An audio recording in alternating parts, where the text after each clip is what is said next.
విషయాన్ని గురించి స్టడీ చేస్తాం. కాపరి తన పరిచర్యను అభ్యాసం చేసేటప్పుడు 5 రకాలైనటువంటి కోణాల్లో పరిచర్య చేయాలని మనం వింటూ వస్తున్నాం.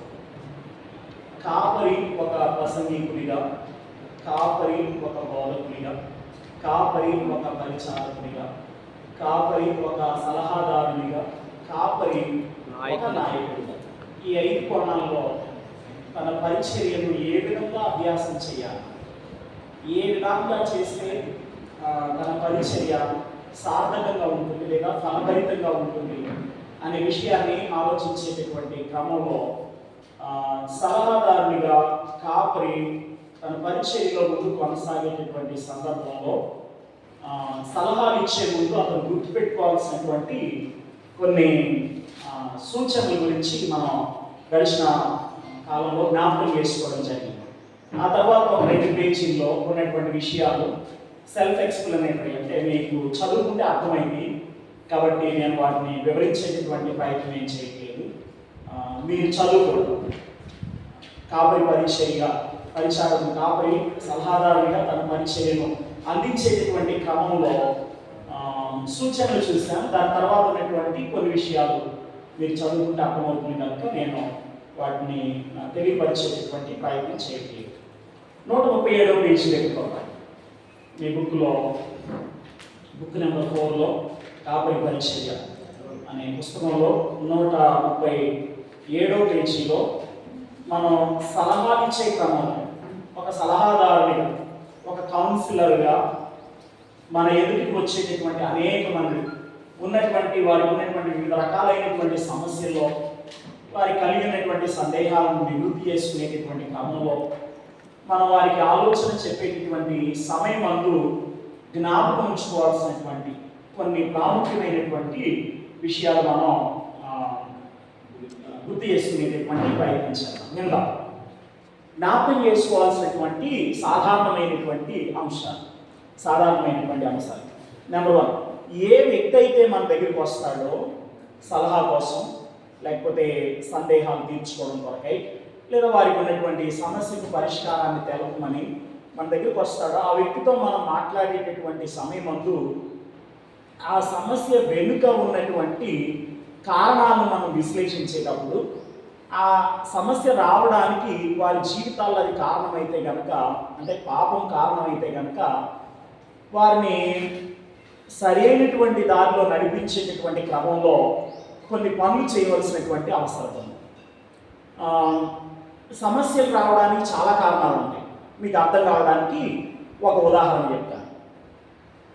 పరిశుద్ధ బైబిల్ గ్రంథంలో దేవుని ప్రజల జీవితాల్లో కరువు రావడానికి కొన్ని ప్రధానమైనటువంటి కారణాలు. కొన్నిసార్లు దేవుని ప్రజలు కరువును అనుభవించారు. 2 ప్రత్యేకమైనటువంటి కారణాలు. ఒకటి, దేవుని ప్రజల జీవితాల్లో కరువు దేవుడు అనుమతించడానికి ఒకటి పరీక్ష. కొన్నిసార్లు పరీక్షించడానికి దేవుడు కరువును అనుమతించేటటువంటి దేవుడై ఉన్నాడు. ఆదికాండం 12వ అధ్యాయంలో దేవుడు అబ్రహామును పిలిచాడు. మనందరికీ కూడా తెలిసిందే. నేను నీకు చూపించేటటువంటి దేశానికి వెళ్ళమని దేవుడు చెప్తే యెహోవా అతనితో చెప్పిన ప్రకారం అతను వెళ్ళాను అని దేవుని వాక్యంలో మనం చదువుతాం. ఆ 12వ అధ్యాయం 10వ వచనాన్ని మీరు చదివేటప్పుడు అక్కడ ఒక మాట ఉంటుంది, ఆ దేశంలో అప్పుడు కరువు వచ్చింది అని దేవుని వాక్యంలో రాయబడింది. దేవుడు వెళ్ళమని చెప్పాడు, ఆ ప్రాంతానికి వెళ్ళాడు, కానీ అక్కడ కరువు వచ్చింది. కరువు రాగానే అతడు చేసినటువంటి పని ఏంటంటే బ్రతుకు భయంలోనికి వెళ్ళిపోయినటువంటి వాడే, నేను ఎట్లా బ్రతికేది, దేవుడు వెళ్ళమని చెప్తే వచ్చాను, ఇప్పుడు నేను ఎలా బ్రతకాలి అనేటటువంటి బ్రతుకు భయంలోకి వెళ్ళిపోయి దేవుని యొక్క అనుమతి లేకుండా అతడు అక్కడి నుంచి బయలుదేరి ఐగుప్తు దేశానికి వెళ్ళాడని దేవుని వాక్యంలో మనం చదువుతాం. యెషయా గ్రంథం 31వ అధ్యాయంలో అలాగే 30వ అధ్యాయంలో దేవుడు తన ప్రజలతో ఒక అద్భుతమైనటువంటి మాట ఇలా సెలవిచ్చారు. చదువుదాం చూడండి. యెషయా గ్రంథం 30వ అధ్యాయం అలాగే 31వ అధ్యాయం తీసి పెట్టండి. మొదటి వచనాల్లో ఉన్నటువంటి వాక్య భాగాన్ని చదువుదాం. యెషయా గ్రంథం 30వ అధ్యాయం 1వ వచనం. యెహోవా వాక్కు ఇదే, లోబడని పిల్లలకు శ్రమ, పాపమునకు పాపము కూర్చుకున్నట్లుగా వారు నన్ను అడుగక ఆలోచన చేయదు. నా ఆత్మ నియమింపని సంధి చేసుకుందు. వారు నా నోటి మాట విచారణ చేయక ఫరో బలము చేత తమను బలపరుచుకుంటకును, ఐగుప్తు నీడను శరణుజొచ్చుటకును ఐగుప్తునకు ప్రయాణం చేయదు. ఫరో వలన కలుగు బలము మీకు అవమానకరమగును, ఐగుప్తు నీడను శరణుజొచ్చుట వలన సిగ్గు కలుగును అని వాక్యంలో రాయబడింది. తర్వాత 31వ అధ్యాయం 1వ వచనం. ఇశ్రాయేలు పరిశుద్ధ దేవుని లక్ష్య పెట్టకయు, యెహోవా యొద్ద విచారణ చేయకయు, సహాయం నిమిత్తము ఐగుప్తులకు వెళ్ళుచు గుర్రములను ఆధారం చేసుకొని వారి రథములు విస్తారములు అనియు వారి రౌతులు బలాఢ్యులనియు వారిని ఆశ్రయించి వారికి శ్రమ.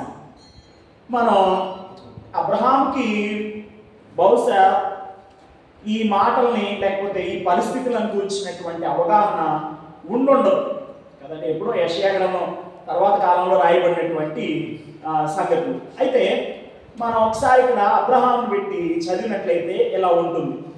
యెహోవా వాక్కు ఇదే, లోబడని అబ్రహామునకు శ్రమ, పాపమునకు పాపము కూర్చుకున్నట్లుగా అబ్రహాము నన్ను అడుగక ఆలోచన చేసెను.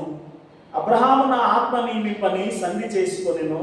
అబ్రహాము నా నోటి మాట విచారణ చేయక ఫరో బలం చేత తనను తాను బలపరుచుకొనుటకును ఐగుప్తు నీడను శరణుజొచ్చుటకు ఐగుప్తునకు ప్రయాణం చేసెను.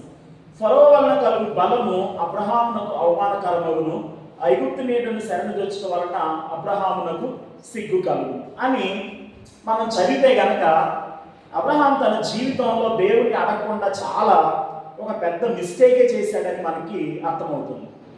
అక్కడ కరువు రావడానికి గల ప్రధానమైనటువంటి కారణం ఏంటి అంటే పరీక్షగా దేవుడు ఆ కరువును అనుమతించాడు. చాలా సందర్భాల్లో మన జీవితాల్లో కూడా కొన్నిసార్లు కొరతలను దేవుడు మన జీవితాల్లో అనుమతించినప్పుడు మనం జ్ఞాపకం పెట్టుకోవాల్సినటువంటి ప్రాముఖ్యమైనటువంటి ఒక అంశం ఏంటంటే దేవుడు మనలను పరీక్షించేటటువంటి దేవుడు అయి ఉన్నాడు. ఈ పరీక్షలో వీళ్ళ పరిస్థితి ఏ విధంగా ఉంటుంది అని తప్పనిసరిగా దేవుడు మనల్ని టెస్ట్ చేసేటటువంటి దేవుడు అయి ఉన్నాడు. అబ్రహామును పరిశోధించాడు. కనాను దేశం వెళ్ళమని చెప్పింది దేవుడే, కనాను దేశంలో కరువు రప్పించింది కూడా దేవుడే. కారణం ఏంటి అని అంటే ఒక పరీక్షను దేవుడు అబ్రహాం జీవితంలో అనుమతించాడు. అడిగి ఉండాల్సింది అబ్రహాం, దేవా నీవే కదా ఇక్కడికి రమ్మంది, ఎందుకని ఇలాంటి పరిస్థితి నా జీవితంలో అనుమతించావు అని ఉంటే కనుక డెఫినెట్గా దేవుడి సమాధానం అబ్రహామునకు చెప్పుండేటటువంటి వాడు. స్వయంగా దేవుడే అబ్రహాంతో మాట్లాడేటటువంటి అనుభవాన్ని కలిగినటువంటి వాడుగా అబ్రహాం తన జీవితం మనకి కనబడుతున్నాడు. యెహోవా ప్రత్యక్షమై అనే మాట మనం చదువుతూ ఉంటాం. సో దేవుని యొక్క ప్రత్యక్షతను కలిగినటువంటి వాడు దేవుణ్ణి అడిగి ఉంటే బాగుండేది, కానీ అడగకుండా ఐగుప్తునకు ప్రయాణం చేశాడని వాక్యంలో మనం చదువుతాం. అక్కడికి వెళ్ళిన తర్వాత ఎదురైనటువంటి చేదైన అనుభవం ఏంటి అంటే ఎండ్ ఆఫ్ ది చాప్టర్ 12వ అధ్యాయం ముగింపులోకి వచ్చేసరికి అబ్రహాము అవమాన భారంతో తలదించుకొని వెళ్ళిపోవాల్సినటువంటి పరిస్థితులు ఏర్పడినట్లుగా దేవుని వాక్యంలో మనం చదువుతాం. సో కొన్నిసార్లు మన జీవితంలో కరువు అనేది పరీక్షగా వస్తుంది, దేవుడు అనుమతిస్తాడు. తర్వాత కొన్నిసార్లు కరువు అనేది తన ప్రజలైనటువంటి వారి జీవితాల్లో పాపానికి ప్రతిఫలంగా వస్తుంది. రూతు గ్రంథం 1వ అధ్యాయం మీరు చదివినట్లయితే కనుక మోయాబు దేశానికి వెళ్ళారు నయోమి వారి యొక్క కుటుంబ సభ్యులైనటువంటి వారు. అక్కడికి వెళ్ళిన తర్వాత వారి జీవితాల్లో చాలా తీవ్రమైనటువంటి పరిస్థితులను వారు అనుభవించినట్లు దేవుని వాక్యంలో మనం చదువుతాం. బేత్లెహేములో కరువు వచ్చిందని మోయాబు దేశానికి వారు వెళ్ళిపోయారు. అక్కడ కరువు రావడానికి గల కారణం ఏంటి అని అంటే న్యాయాధిపతుల గ్రంథం 21వ అధ్యాయం 25వ వచనాన్ని మీరు చదివితే అక్కడ ఇలా ఉంటుంది. ఆ దినములలో ఇశ్రాయేలీలకు రాజు లేడు, ప్రతివాడు తన ఇష్టానుసారంగా ప్రవర్తించుచు వచ్చెను అని దేవుని వాక్యంలో రాయబడింది. సో ఎవరి ఇష్టం వాళ్ళది, ప్రజలకి దేవుడి భయం అనేది బొత్తిగా లేనటువంటి పరిస్థితులు ఏర్పడ్డాయి. అలాంటి పరిస్థితుల్లో దేవుడు కరువును పంపించాడు పాపానికి ప్రతిఫలంగా. పాపమును సరి చేసుకొని వారి జీవితాలలో దేవుని వలన సమృద్ధిని అనుభవించడానికి బదులు వారు మోయాబు దేశానికి ప్రయాణం అయ్యారు బ్రతుకు భయం. అక్కడికి వెళ్ళిన తర్వాత వారు ఎదుర్కొన్నటువంటి పరిస్థితులు ఏంటి అని అంటే, ఒక దైవజనుడు చాలా కఠినంగా, అంటే ప్రజలకు అర్థం అవ్వాలి అనేటటువంటి ఉద్దేశంతో అక్కడికి వెళ్ళిన తర్వాత వాళ్ళకి ఎదురైనటువంటి పరిస్థితి ఏంటంటే, కుటుంబాలుగా వాళ్ళు వెళ్ళారు కానీ వాళ్ళు అక్కడికి వెళ్ళిన తర్వాత నయోమి 2 కుమారులకు పెళ్లి చేసింది, 3 చనిపోయారు. నయోమి భర్త అలాగే నయోమి యొక్క 2 పిల్లలైనటువంటి వాళ్ళు చనిపోయారు. ఆ దైవజన్ చెప్పి ఇలా అంటాడు ఏంటనంటే, అక్కడికి వెళ్ళిన తర్వాత 3 ముండమోపులుగా మిగిలారు. కొంచెం కఠినమైనటువంటి మాట వినడానికి, కానీ అక్కడ ఉన్నటువంటి తీవ్రతను మీరు గమనించేటటువంటి ప్రయత్నం చేయండి. సో ఇక్కడ మనం ఆలోచించేటటువంటి విషయం ఏంటంటే, దేవుడు కరువు అనుమతించడానికి 2 కారణాలు. ఒకటి పరీక్ష, రెండవది పాపానికి ప్రతిఫలంగా అనుమతించబడినటువంటి పరిస్థితి. ఎవరైనా ఒక వ్యక్తి మన దగ్గరికి ఒక సలహా కోసం వచ్చినటువంటి సందర్భంలో ఆ వ్యక్తి ఎదుర్కొంటున్నటువంటి సమస్య వెనుక ఉన్నటువంటి కారణం పాపమైతే గనక అతన్ని సరిచేసేటటువంటి ప్రయత్నంలో భాగంగా తప్పనిసరిగా కొన్ని పనులు చేయమని మనం వారికి సలహా ఇవ్వాల్సినటువంటి అవసరం ఉంది. నెంబర్ 1, ఏ సమస్యకు లేదా ఏ పాపం అయితే సమస్యకు కారణమైందో ఆ పాపాన్ని వారు తప్పనిసరిగా ఏం చేయాలి చెప్పండి? ఒప్పుకోవాలి. యోహాను మొదటి పత్రిక 1వ అధ్యాయం 5 నుండి 9 వచనాలు మీరు చదివినట్లయితే కనుక, మన పాపములను మనం ఒప్పుకొనిన ఎడల ఆయన నమ్మదగిన వాడును నీతిమంతుడును కనుక ఆయన మన పాపములను క్షమించి సమస్తమైన దుర్నీతి నుండి మనలను పవిత్రులుగా చేయును అని వాక్యంలో రాయబడింది. యోహాను మొదటి పత్రికను మీరు చదివినట్లయితే ఆ 1వ అధ్యాయంలో కొంతమంది మీకు కనబడతారు. 5వ వచనాన్ని చదివారనుకోండి, ఆయనతో సహవాసము గలవారమని చెప్పుకొని, అంటే కొంతమంది ఉన్నారు దేవుడితో మేము సహవాసం చేస్తున్నామని చెప్పుకోవడానికి పరిమితమయ్యారు. వాస్తవానికి వారు సహవాసం చేయట్లేదు, అదొక బ్యాచ్. తర్వాత ఇంకొక గుంపు కనపడతారు మనకి యోహాను మొదటి పత్రికలో, మనము పాపము చేయలేదని చెప్పుకొని నేడం, మేము పాపం చేయలేదని చెప్పుకునేటటువంటి వారు కొంతమంది కనపడతా ఉంటారు. ఇంకొంతమంది కనపడతారు అక్కడ పాపము మాలో లేదు అని చెప్పుకునేటటువంటి వారు.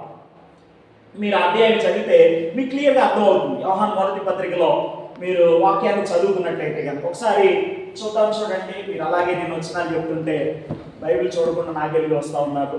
ఒకసారి యోహాను మొదటి పత్రిక 1వ అధ్యాయంలో చెప్పుకునే బ్యాచ్ కొంతమంది కనపడుతున్నారు మనకి. 5వ వచనం లేకపోతే 6వ వచనం, ఆయనతో కూడా సహవాసము గలవారమని చెప్పుకొని అని చదువుతున్నాం. తర్వాత 8వ వచనంలో మనము పాపము లేని వారమని చెప్పుకొని ఎడల అన్నాడు. 9వ వచనంలో 10వ వచనంలో మనము పాపము చెయ్యలేదని చెప్పుకొని ఎడల అన్నాడు. 2వ అధ్యాయం 4వ వచనంలో ఆయనను ఎరిగి ఉన్నామని చెప్పుకునేవారు ఎక్కువయ్యారు. ఆ తర్వాత అదే అధ్యాయం 5వ వచనంలో క్రిందికి కొంచెం చదివితే ఆయన యందు నిలిచి ఉన్నవాడనని చెప్పుకునేటటువంటి వారు. తర్వాత 9వ వచనంలో వెలుగులో ఉన్నానని చెప్పుకునేటటువంటి వారు. కనబడుతున్నాయా మీకు ఈ మాటలన్నీ? సో నాటి దినాల్లో యోహాను ఈ పత్రిక రాసేటటువంటి సమయానికి క్రైస్తవ సంఘము యొక్క వయస్సు ఎంత అంటే 60 సంవత్సరాలు, దగ్గరగా 60 సంవత్సరాలు గడిచిపోయిందనమాట. 60 సంవత్సరాలు గడిచిపోయేసరికి సంఘంలో ఉన్నటువంటి దేవుని పిల్లలైనటువంటి వారి యొక్క పరిస్థితి ఎలా ఉందో మీరు ఆలోచన చేయండి. అఫ్కోర్స్ తరాలు మారుతున్నాయి, అయితే ప్రజలు కొన్ని చెప్పుకోవడం కొరకు మాత్రమే పరిమితం అయిపోయినటువంటి వారుగా కనబడుతున్నారు. అండ్ అలా చెప్పుకునేటటువంటి పరిస్థితుల్లో దేవుడు సత్యవంతుడు అనేటటువంటి విషయాన్ని విసర్జించేటటువంటి వారుగా మనకి కనబడుతున్నారు.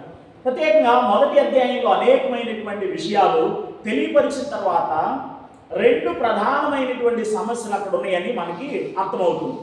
ఆదిలో ఏ సహవాసం అయితే వారు సంఘంలో కలిగినటువంటి వారుగా ఉన్నారో ఆ సహవాసాన్ని వారు కోల్పోయినటువంటి వారుగా ఉన్నారు. ఆదిలో సంఘంలో ఏ జీవం అయితే ఉండిందో ఆ జీవాన్ని వారు కోల్పోయినట్టుగా కనబడుతున్నారు. కానీ బయటికి వీళ్ళు ఏమని చెప్పుకుంటున్నారు? మేము వెలుగులో నడుచుకుంటున్నాం, మేము ఆయన్ని ఎరిగి ఉన్నాం, మేము ఆయన యందు నిలిచి ఉన్నాం, ఆయన వెలుగులో నడుచుకుంటున్నాం అని ఇలా నానా రకాలైనటువంటి మాటలు చెప్పుకుంటూ కాలాన్ని గడుపుతున్నారు తప్ప వాస్తవానికి ఆయనతో సహవాసం చేయట్లేదు, ఆయన ఎరిగిన పరిస్థితుల్లో లేరు, సత్యమందు నిలిచినటువంటి పరిస్థితి లేదు, వెలుగులో నడిచేటటువంటి పరిస్థితి లేదు. ఇవేవి లేకుండానే చెప్పుకునేదానికి పరిమితి అయిపోయారు. ఒక మాటలో చెప్పుకోవాలి అని అంటే హిపోక్రిటిక్స్గా వాళ్ళు తమ జీవితాన్ని గడుపుతూ ఉన్నారు. వేషధారులుగా తమ జీవితాన్ని వాళ్ళు గడిపేటటువంటి పరిస్థితుల్లో ఉన్నారు. అలాంటి సందర్భంలో యోహాను ఈ మాటలు రాస్తూ వారితో తెలియపరుస్తున్నటువంటి సంగతి ఏంటంటే, మన పాపములను మనం ఒప్పుకొని ఎడల ఆయన నమ్మదగిన వాడును నీతిమంతుడు కనుక ఆయన మన పాపములను క్షమించి సమస్త దుర్నీతి నుండి మనల్ని పవిత్రులుగా చేయను అన్నాడు. మన జీవితాల్లో లేకపోతే మన దగ్గరికి ఎవరైతే వస్తున్నారో సలహాల కోసం, సూచనల కోసం, వారి సమస్యలకు పరిష్కారం కోసం ఎవరైతే వస్తున్నారో వారితో మనం మాట్లాడేటటువంటి సందర్భంలో ప్రధానంగా గుర్తు చేయవలసినటువంటి విషయం ఏంటయ్యా అంటే, ఏ పాపం అయితే వారి సమస్యకు కారణంగా ఉందో కదండి, ఏ పాపం అయితే వారి సమస్యకు కారణంగా ఉందో ఆ పాపాన్ని ఒప్పుకొన చేయటం అనేది చాలా ప్రాముఖ్యమైనటువంటి విషయం. తెలియపరచాలి, ఆ పాపమును ఒప్పుకొనాలి, యథార్థంగా చెప్పాలి. ఏదైనా ఉన్నది ఏదైనా ఉంటే యథార్థంగా చెప్పారనుకోండి, పోయిన వారం చెప్పాను కదా, యథార్థంగా చెప్తే ఏదైనా పరిష్కార మార్గం చెప్పవచ్చు. సగం దాసి సగం చెప్పేటటువంటి పరిస్థితులు ఏర్పడితే కనుక అవసరమైనటువంటి సూచనలను మనం వారికి ఇవ్వలేము. కాబట్టి వారిని మనం నడిపించాల్సినటువంటి విధానం ఏంటంటే let them confess their sins, వారి పాపములు వాళ్ళు ఒప్పుకునేటట్లుగా మనం వారిని నడిపించే వారమై ఉండాలి. తర్వాత రెండవది క్షమాపణ అడిగి పొందటం అనే దిశగా వారిని నడిపించాలి. ఒకటి ఒప్పుకోవడం, రెండవది క్షమాపణ అడగడం. 51వ కీర్తన మనందరికీ కూడా తెలిసింది. భక్తుడైనటువంటి దావీదు తన జీవితంలో చేదైనటువంటి అనుభవంలోనికి వెళ్ళినటువంటి సందర్భంలో ప్రవక్త చేత హెచ్చరిక నొందినటువంటి వాడై అద్భుతమైనటువంటి కీర్తన రచించాడు. మనందరికీ తెలుసు సందర్భం అనేది. ఆ కీర్తన భాగంలో మనం గమనించినట్లయితే కనుక దావీదు దేవుని సన్నిధిలో విరిగి నలిగిన హృదయంతో పశ్చాత్తాపపడి దేవుణ్ణి క్షమాపణ అడుగుతున్నాడు, కరుణించమని. తన యథార్థ స్థితిని దేవుని సన్నిధిలో ఒప్పుకున్నట్టుగా మనకి కనబడుతుంది. విరిగి నలిగిపోయాడు. సో దేవుణ్ణి క్షమాపణ అడగడం అనేది చాలా కీలకమైనటువంటి అంశం. ఇక్కడ దావీదు ఇంకొక కీర్తనలో ఒక 2 మాటలు అంటాడు. ఒక వచనంలో నేను నా పాపమును గురించి విచారపడుచున్నాను అంటాడు. దానికంటే నేను నా పాపమును ఒప్పుకొనుచున్నాను అన్నాడు. పాపమును గురించి విచారణ పడటం వేరు, పాపమును ఒప్పుకొనడం వేరు. చాలామంది విచారపడతారు కానీ ఒప్పుకోరు. దేవుని దగ్గర క్షమాపణ అడిగేటటువంటి పరిస్థితి ఉండదు. చాలా ఎలా అంటారంటే, అయ్యో చేయకుండా ఉంటే బాగుండేది, వెళ్ళకుండా ఉంటే బాగుండేది, నడవకుండా ఉంటే బాగుండేది, అనుకుండా ఉంటే బాగుండేది, తినకుండా ఉంటే బాగుండేది అని వారు చేసినటువంటి తప్పిదాన్ని గురించి విచారపడతారు తప్ప దేవుని సన్నిధిలో ప్రభువా ఇది జరిగింది పొరపాటునో లేకపోతే కావాలనో ఉద్దేశపూర్వకంగానో ప్రమేయం లేకుండానో చేశాను, దయతో నన్ను క్షమించని దేవుని సన్నిధిలో చాలామంది క్షమాపణ అడగడం అనేటటువంటిది చేయరు. సో మన దగ్గరికి వచ్చేటటువంటి వ్యక్తులు వారి సమస్యను మనతో వెల్లడిపరుస్తున్నటువంటి సందర్భంలో వారి సమస్యకు కారణం పాపమే అయితే కనుక ఒకటి ఆ పాపాన్ని వారు ఒప్పుకునేటట్లుగా నడిపించాలి. రెండవది దేవుని దగ్గర క్షమాపణ అడిగి దాన్ని పొందేటటువంటి అనుభవం వైపు వారిని నడిపించవలసినటువంటి అవసరం ఉంది. తర్వాత మూడవ పని ఏంటంటే వారు పశ్చాత్తాపపడి పాపము నుండి దేవుని వైపునకు లేదా దేవుని మార్గం వైపునకు దేవుని చిత్తం వైపునకు వారు నడిపించబడేటట్టుగా వారిని మనం ఆ దిశగా వారికి సహాయం చేయాల్సినటువంటి అవసరం ఉంది. చాలామంది విచారపడతారు, ఒప్పుకుంటారు, మళ్ళీ కొంతకాలం అయిపోయిన తర్వాత మళ్ళీ అదే పాపాన్ని కొనసాగించేటటువంటి వారుగా ఉంటారు. అందుకు తెలుసు యోహాను సువార్త మీరు 5వ అధ్యాయాన్ని చదివినట్లయితే కనుక ఒక వ్యక్తి 38 సంవత్సరాలుగా కోనేటి దగ్గర పడి ఉన్నాడు. ఆ కోనేటి దగ్గర పడి ఉన్నటువంటి వ్యక్తిని పలకరించిన వారు లేరు, పట్టించుకున్నటువంటి వారు లేరు, అతనికి సహాయపడినటువంటి వారు ఎవరు కూడా లేరు. అలాంటి ఘోరమైనటువంటి దుస్థితిలో ఉన్నాడు అతను. అతనుకున్నటువంటి సమస్యల గురించి మనం దేవుని వాక్యంలో అతను ఎంత తీవ్రతతో బాధపడుతున్నాడో చదువుతున్నప్పుడు మనకి అర్థమవుతుంది. కనీసం అతనికి సహాయం చేసేటటువంటి వారు కూడా లేరని మనకి అర్థమవుతుంది. ఊరికే ఈక్వేషన్స్ వేసుకుంటే, లెక్కలు వేసుకుంటే 38 సంవత్సరాలుగా దేవదూత ఆయా సమయాలకు నీళ్లు కదిలించేటటువంటి పరిస్థితి కలదు ఆ కోనేటిలో. అలాంటి పరిస్థితి ఉన్నటువంటి సమయం అందు ఎవరైతే అందులోనికి దుంకుతారో మొదట దూకినటువంటి వ్యక్తి, నీళ్ళలో దిగినటువంటి వ్యక్తి స్వస్థత నొందుతున్నాడు. ఇలా అనుకుందాం, రోజుకు ఒకడు చొప్పున బాగుపడ్డాడు అని అనుకుందాం. రోజుకు ఒక వ్యక్తి చొప్పున దేవదూత నీళ్లు కదిలిస్తున్నాడు, ఆయా సమయంలో కనుంది. సరే, ఒకసారి ఆయన ఆలోచన చేసుకుంటే రోజుకి ఒక్కరు లెక్కన స్వస్థత పొందుతున్నారు అని అనుకుంటే 38 సంవత్సరాల కాలంలో ఎంతమంది బాగుపడి ఉంటారు? 365 ఇంటూ ఎన్ని సంవత్సరాలు? 38 సంవత్సరాలు. ఎంతమంది కొన్ని వేల మంది బాగుపడి ఉంటారు. ఇతని సహాయం చేసేవారు ఎవరు లేరు. ప్రభు అతని దగ్గరికి వచ్చి అతన్ని అద్భుతమైనటువంటి రీతిలో స్వస్థపరిచినట్లు దేవుని వాక్యంలో మనం చదువుతాం. ఆ తర్వాత సంభాషణ మీరు చదివితే యేసుక్రీస్తు ప్రభు వారు అతనితో మాట్లాడితే ఇలా అన్నాడు, ఇదిగో స్వస్థత నొందితివి, మరి ఎక్కువ కీడు నీకు కలగకుండాట్లు ఏం చేయొద్దన్నాడు? పాపం చేయొద్దన్నాడు. చాలామంది వారి సమస్యలకు కారణం పాపం అని తెలుసు, వాటిని గురించి విచారపడతారు, వాటిని దేవుని సన్నిధిలో ఒప్పుకొని దేవుని దగ్గర నుండి క్షమాపణ పొందేటటువంటి వారుగా ఉంటారు. కానీ అంతలోకి అస్థిరులైపోయి మళ్ళీ అదే పాపం వైపు వారు నడిపించబడేటటువంటి ప్రయత్నం చేస్తారు. సో అలాంటి పరిస్థితుల్లో ఉన్నటువంటి వారికి కాపరులు సలహాలు సూచనలు ఇచ్చేటటువంటి క్రమంలో వారు పరిపూర్ణంగా దేవుడి వైపునకు తిరిగి దైవ చిత్తానుసారంగా నడుచుకునేటట్లు వారికి అవసరమైనటువంటి ఉపదేశాన్ని చేసేటటువంటి వారుగా ఉండాలనేది మనం జ్ఞాపకం పెట్టుకోవాల్సినటువంటి అవసరం ఉంది. సో మన దగ్గరికి చాలామంది వస్తుంటారు, ఎందుకంటే వారి సమస్యలు చెప్పుకోవడం కొరకే. దేవుని ప్రతినిధులుగా మనల్ని భావించుకునేటటువంటి పరిస్థితి ఉంటుంది. కనుక వాక్యాన్ని ఆధారంగా చేసుకొని మనం చేయవలసినటువంటి మొట్టమొదటి పని ఏంటంటే వారి సమస్యకు కారణం పాపం అయితే కనుక ఆ పాపాన్ని ఒప్పుకునేటట్లుగా చేయడం. ఆ తర్వాత రెండవది దేవుని దగ్గర క్షమాపణ అడగడం. క్షమాపణ పొందగా తిరిగి మరలా అదే పాపం వైపు ఆకర్షింపబడకుండా దేవుల్లో నిలకడగా జీవించడం కొరకై వ్యక్తులను ప్రేరేపించేటటువంటి వారంగా, వారికి ఉపదేశం చేసేటటువంటి వారంగా ఉండాలి సలహాదారులుగా. అది మనం చేయాల్సినటువంటి ప్రాథమికమైనటువంటి పని.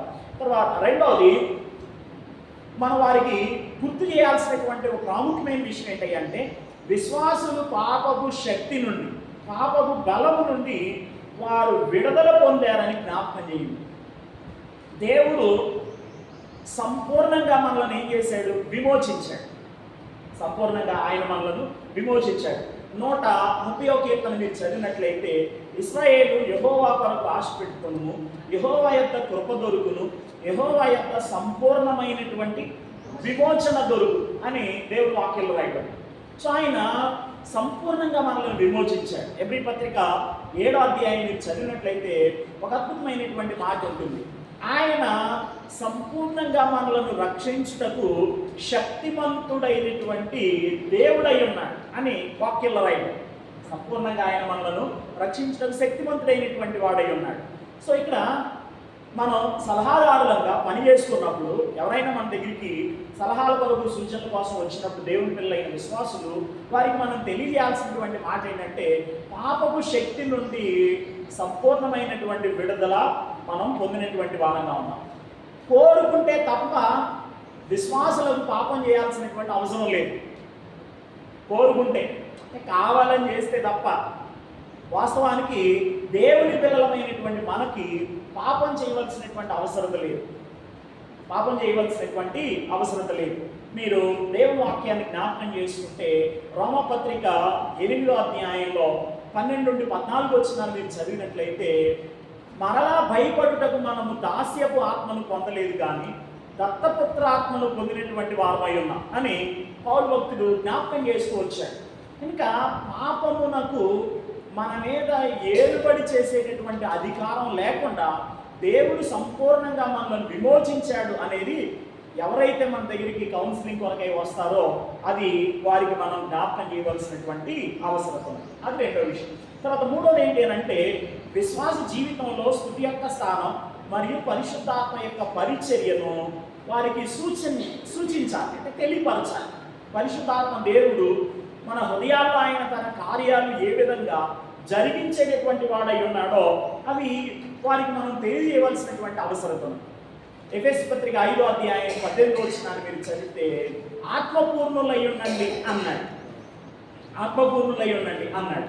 ఆత్మాభిషేకం, ఆత్మ నింపుదల, వీటన్నిటిని గురించి మనం న్యూమటాలజీ అనేటటువంటి సబ్జెక్టులో, థియాలజీ సిద్ధాంతపరమైనటువంటి విషయాల గురించి చదివేటప్పుడు వాటి గురించి చాలా ఎక్కువగా మనం స్టడీ చేస్తాం. అయితే ఇప్పటికీ ప్రాథమికంగా గుర్తుపెట్టుకోండి, విశ్వాస జీవితంలో ఆత్మాభిషేకం అనేది ఒక్కసారే జరుగుతుంది. At the time of our salvation, నూతన నిబంధనలో మనం మాట్లాడుకున్నట్లయితే కనుక విశ్వాస జీవితంలో ఆత్మాభిషేకం, anointing of the holy spirit అనేది లైఫ్ టైంలో ఒక్కసారి జరిగేటటువంటి సంఘటన అది. అయితే ఆత్మ నింపుదల ఉంటుంది చూడండి, అది మాటికి జరిగేటటువంటి చర్య అన్నమాట. మాటికి ప్రతిసారి దేవుడు తన ఆత్మ చేత మనల్ని నింపేటటువంటి దేవుడై ఉన్నాడు. అంటే మళ్ళీ ఎక్స్ట్రా పవర్ ఏదో వచ్చి యాడ్ అవుతుందని కాదు. పరిశుద్ధాత్మ దేవుని యొక్క నియంత్రణలో ఉండడం, ఆత్మ నింపుదల, ఆయన స్వాధీనంలో ఉండి పనిచేయడం. మద్యముతో మత్తులై ఉండకుడి, ఆత్మపూర్ణులై ఉండండి అని అన్నాడు. ఆత్మపూర్ణులై అంటే పరిశుద్ధాత్మ దేవుని యొక్క స్వాధీనంలో ఉండి మీరు పని చేయండి. అలా పని చేయడం ద్వారా కలిగేటటువంటి ఫలితాలు ఏంటో ఎఫెసీ పత్రిక 5వ అధ్యాయం 18వ వచనం నుండి అనేకమైనటువంటి విషయాలు తెలియపరుస్తూ వచ్చాడు. కనుక మనం గుర్తు చేయాల్సినటువంటి విషయం ఏంటయ్యా అంటే, పరిశుద్ధాత్మ దేవుడు మీ హృదయాల్లో ఉండి ఆయన పనిచేస్తూ మిమ్మల్ని నియంత్రించేటటువంటి దేవుడై ఉన్నాడు, మిమ్మల్ని స్వాధీనంలో ఉంచుకునేటటువంటి దేవుడై ఉన్నాడు. కనుక ఆయన అధికారానికి మనం ఒప్పుకోగలిగితే కనుక మనం ఈ సమస్య నుండి బయటపడగలం అనేటటువంటి విషయాన్ని తప్పనిసరిగా మనం వారికి తెలియపరచాల్సినటువంటి అవసరం ఉంది. అది మూడవది.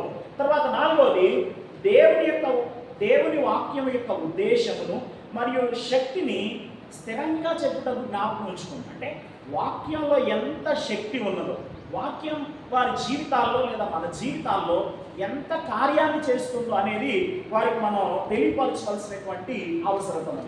హెబ్రీ పత్రిక 4వ అధ్యాయం 12వ వచనంలో దేవుని వాక్యము సజీవమై బలము గలదై ఎటువంటి రెండంచులు కలిగినటువంటి ఖడ్గము కంటే వాడిగా నుండి ప్రాణాత్మలను, కీళ్లను, మూలుగును విభజించునంత మట్టుకు దూరుచు వారి హృదయం యొక్క తలంపులలోని ఆలోచనలను శోధించుచున్నది అన్నాడు. హృదయం యొక్క తలంపులలోని ఆలోచనలు.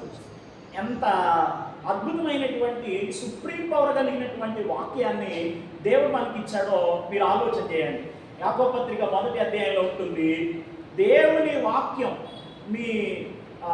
మీ హృదయములలో మిమ్మల్ని రక్షించుటకు శక్తి కలిగినటువంటి దేవుని వాక్యాన్ని సాత్వికంతో మీరేం చేయండి, అంగీకరించండి అన్నాడు. ఆ తర్వాత క్రిందే అదే అధ్యాయంలో మాట్లాడుతూ స్వాతంత్ర్యమునిచ్చు నియమంలో తేరి చూచి నిలకడగా ఉండేటటువంటి వాడెవడో వాడు క్రియలో ధన్యుడవుతాడని దేవుని వాక్యంలో వ్రాయబడతా ఉంది. కనుక ఆ వాక్యం ద్వారా ప్రజల జీవితాల్లో ఒక అద్భుతమైనటువంటి పెనుమార్పు అనేది కలుగుతుంది. వాక్యం శక్తి కలిగింది, వాక్యం ప్రభావవంతమైంది. కనుక సలహాలు, సూచనలు మనం అందించేటటువంటి సమయమందు దేవుని వాక్యపు శక్తిని మనం ఎరిగినటువంటి వారమై ఉండి ఆ వాక్యంలో ఉన్నటువంటి శక్తిని పదే వారికి జ్ఞాపకం చేయవలసినటువంటి అవసరం ఉంది. దేవుని వాక్యంలో ఉన్నటువంటి శక్తిని గురించి అనేకమైనటువంటి విషయాలు తెలియపరచబడ్డాయి. పౌలు గారు తిమోతికి ఉత్తరాన్ని రాస్తూ దేవుని వాక్యం ఎంత శక్తి కలిగిందంటే ఉపదేశించుటకు, గద్దించుటకు, ఖండించుటకు, బుద్ధి చెప్పుటకు, నీతి యందు శిక్ష చేయుటకు దేవుని వాక్యం ప్రయోజనకరమై ఉన్నది అని అనేకమైనటువంటి విషయాలు వాక్యాన్ని గురించి మనం చదువుతూ ఉంటాం. కనుక ఇదే విషయాన్ని మనం వాళ్ళకి చెప్పాలి. దేవుని వాక్యం ఎంత శక్తి కలిగిందో వాళ్ళకి తెలియపరుస్తూ ఆ వాక్యం వారి జీవితాలకు ఉపయోగపడే విధంగా వారు దాన్ని ధ్యానం చేయాలనేటటువంటి విషయాలు మనం వారికి తెలియపరచాల్సినటువంటి అవసరం ఉంది. నెక్స్ట్ 5వది, వారి ఆలోచన క్రీస్తు మీదను ఆయనలో వారి స్థితి మీదను తిరిగి కేంద్రీకరించాలి. వారి ఆలోచనలు అధికమైనప్పుడు చాలామంది వారి యొక్క సమస్యల్లో కొట్టుమిట్లాడేటటువంటి పరిస్థితుల్లో ఉంటారు. అలాంటి పరిస్థితుల్లో ఉన్నటువంటి వారికి వారి యొక్క ఆలోచన అంతా కూడా దేని వైపు కేంద్రీకరించబడితే మంచిది అని అంటే క్రీస్తు వైపు నాకు కేంద్రీకరించబడితే మంచిది. మన యొక్క ఆలోచనలలో క్రీస్తు ప్రభు ఉండడం అనేది చాలా ప్రాముఖ్యమైనటువంటి విషయం. కొలస్సీ పత్రిక 3వ అధ్యాయం 1 నుండి మీరు చదివితే అక్కడ ఉంటుంది, మీరు క్రీస్తుతో కూడా లేపబడిన వారైతే కనుక భూ సంబంధమైనటువంటి వాటి మీద మీరు మనసు పెట్టుకోమాకండి, క్రీస్తు మీదే మీరు మీ దృష్టిని కేంద్రీకరించండి అని పౌలు భక్తుడు అనేకమైనటువంటి విషయాలు తెలియపరుస్తూ వచ్చాడు. ఇంకా పరలోకంలో దేవుడు ఆయన మన కొరకై సిద్ధపరిచినటువంటి జీవం తన యొక్క ఉంచాడు. మన జీవం ఆయనలో భద్రపరచబడి ఉన్నది కాబట్టి వారి యొక్క ఆలోచన అంతటినీ కూడా యేసుక్రీస్తు ప్రభు మీద కేంద్రీకరించేటటువంటి ప్రయత్నం చేయాల్సినటువంటి అవసరం ఉన్నది. ఇది 5వ. తర్వాత 6వది మనం జ్ఞాపకం చేసుకుంటే, ఫలితములు పొందుటకు వారిరువురు సత్యమును తెలుసుకొని అభ్యాసం చేయాలనే సూత్రమును నొక్కి చెప్పుమన్నాడు. సత్యం తెలుసుకుంటే సరిపోదు, దాన్ని ఆచరణలోనికి తీసుకొని రాగలగాలి. వాక్యాన్ని తెలుసుకుంటే సరిపోదు, ఆ వాక్యాన్ని ఆచరణలో పెట్టవలసినటువంటి అవసరం ఉంది. తెలిస్తే తెలివి అవుతుంది కానీ జ్ఞానం అవుతుంది. మీరు సామెతల గ్రంథాన్ని చదివినప్పుడు మీకు తప్పనిసరిగా తెలియపరిచే ఉంటాను. బైబిల్లో మనకి తెలివి, వివేచన, జ్ఞానం అనే 3 మాటలు తరచుగా ఉపయోగించబడతాయి. సొలొమోను రచించినటువంటి సామెతల గ్రంథాన్ని మీరు చదివినట్లయితే కనుక కొన్నిసార్లు మనం 3 యొక్క అర్థం ఒకటే అని అనుకుంటాం, కానీ 3 అర్థం ఒకటే కాదు. తెలివి వేరు, వివేచన వేరు, జ్ఞానం వేరు. తెలివి, వివేచన, జ్ఞానం. తెలివి అంటే విషయ అవగాహన కలిగి ఉండడం, ఏదైనా ఒక విషయాన్ని గురించి తెలుసుకోవడం. వివేచన అంటే తెలుసుకున్నటువంటి ఆ విషయాన్ని ఆధారంగా చేసుకొని నిర్ణయాలు తీసుకోవడం. తెలుసుకున్న ఆ విషయాన్ని ఆధారంగా చేసుకొని నిర్ణయాలు తీసుకోవడం, అది వివేచన అవుతుంది. మరి జ్ఞానం అంటే ఏంటి? తీసుకున్నటువంటి నిర్ణయం మీద సరి అయినటువంటి అభ్యాసం చేసి ఆ పనిలో మనం ముందుకు కొనసాగడం అనేది జ్ఞానం అవుతుంది అన్నమాట. అర్థమవుతుందండి?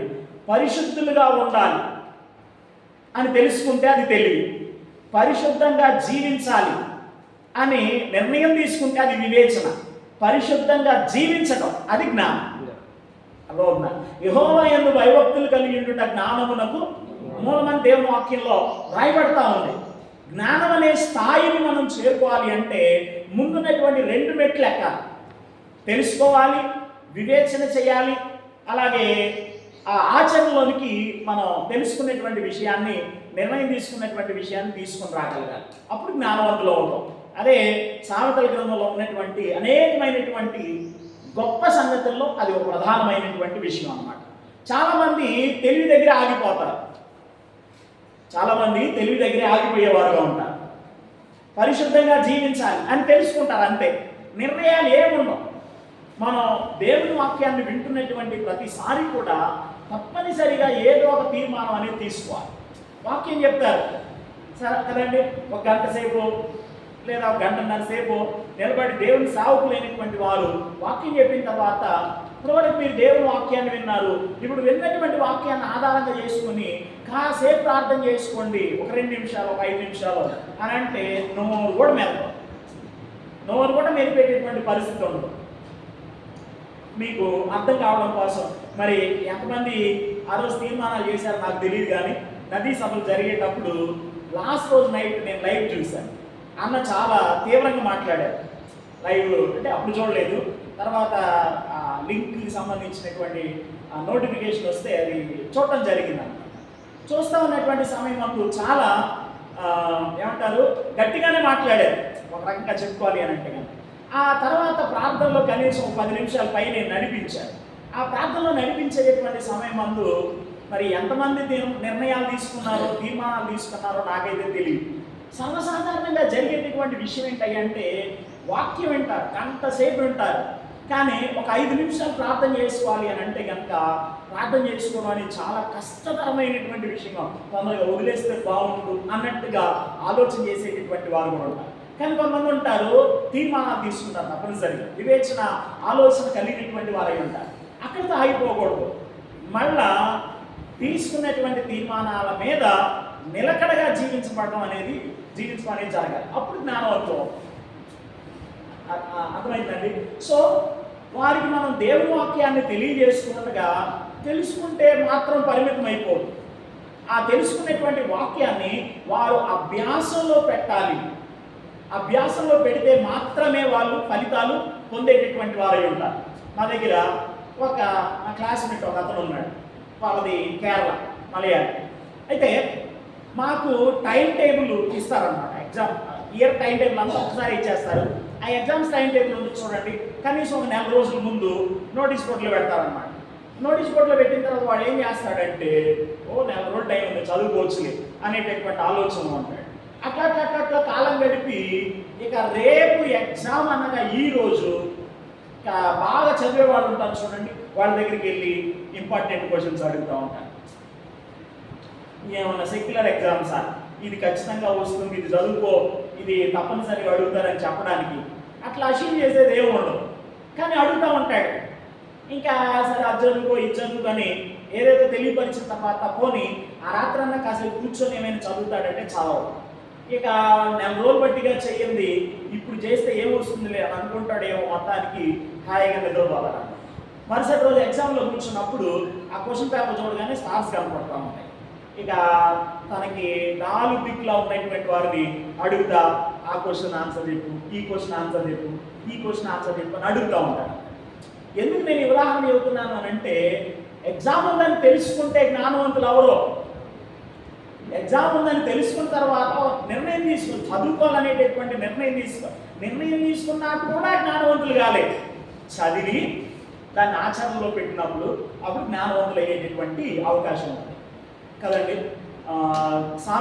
జ్ఞాని సొలొమోను ప్రసంగి గ్రంథంలో ఇలా అంటాడు, బుద్ధివాక్యమునకు చెవి యొక్క లేని ముసలి రాజు కంటే, మూఢత్వము చేత బుద్ధి మాటలకి చెవి యొక్క లేని ముసలి రాజు కంటే జ్ఞానవంతుడు పేదవాడు చిన్నవాడే శ్రేష్ఠుడు అని దేవుని వాక్యంలో రాయబడి కదండి.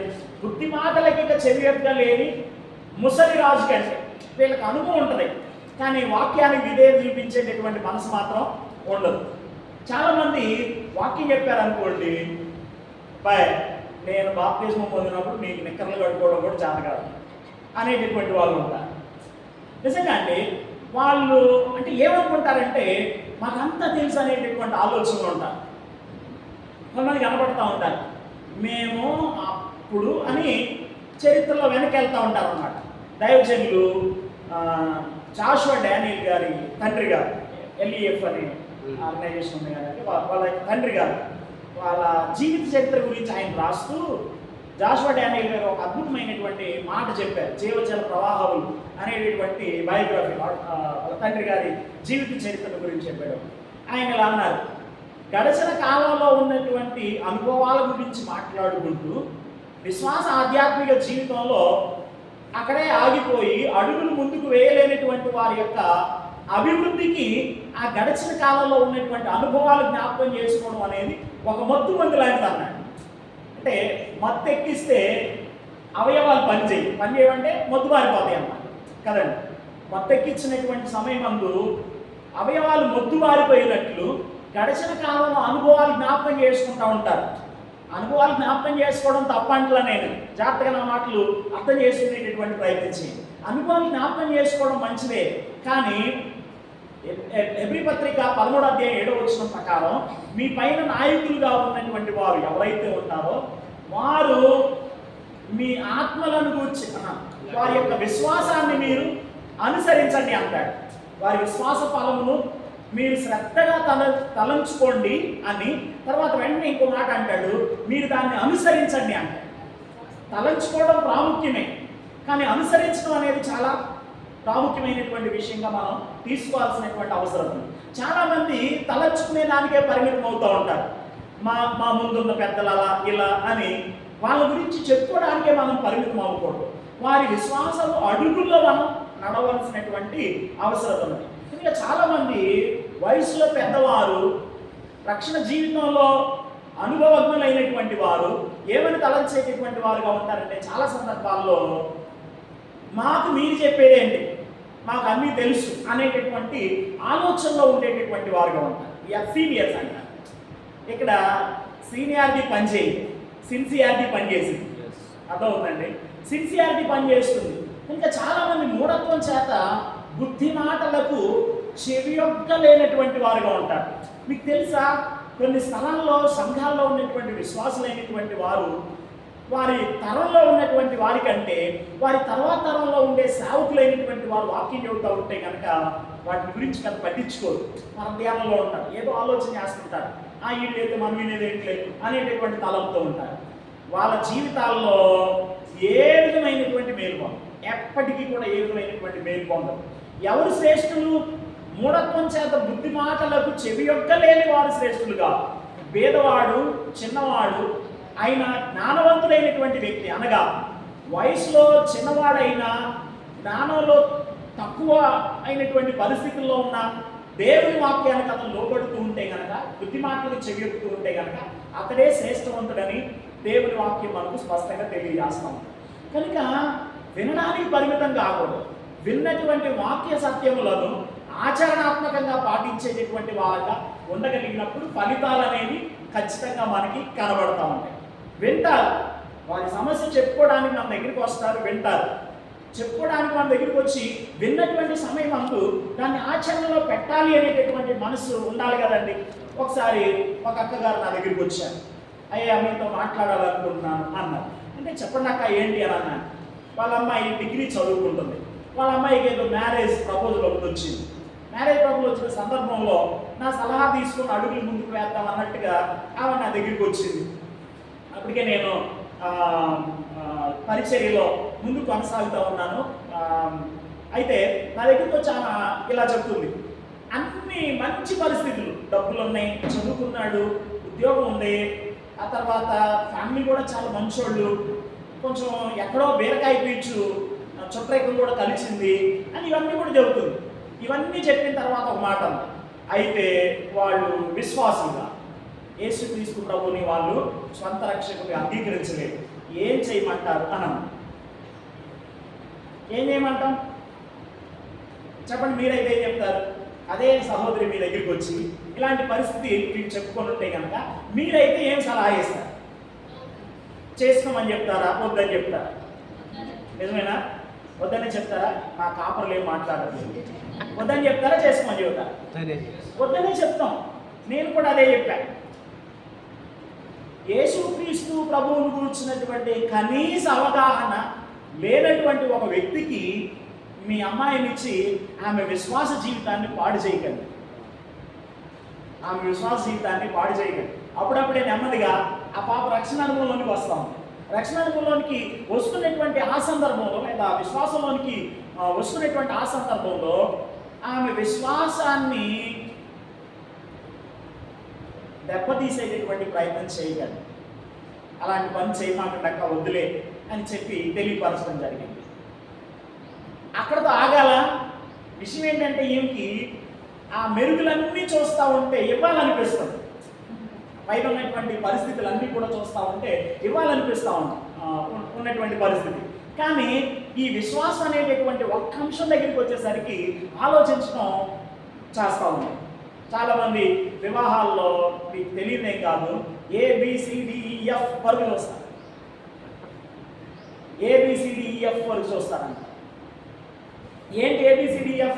A for age, B for beauty, C for caste, D for dowry, E for education, F for చెప్పమ్మా ఫ్యామిలీ బ్యాక్గ్రౌండ్.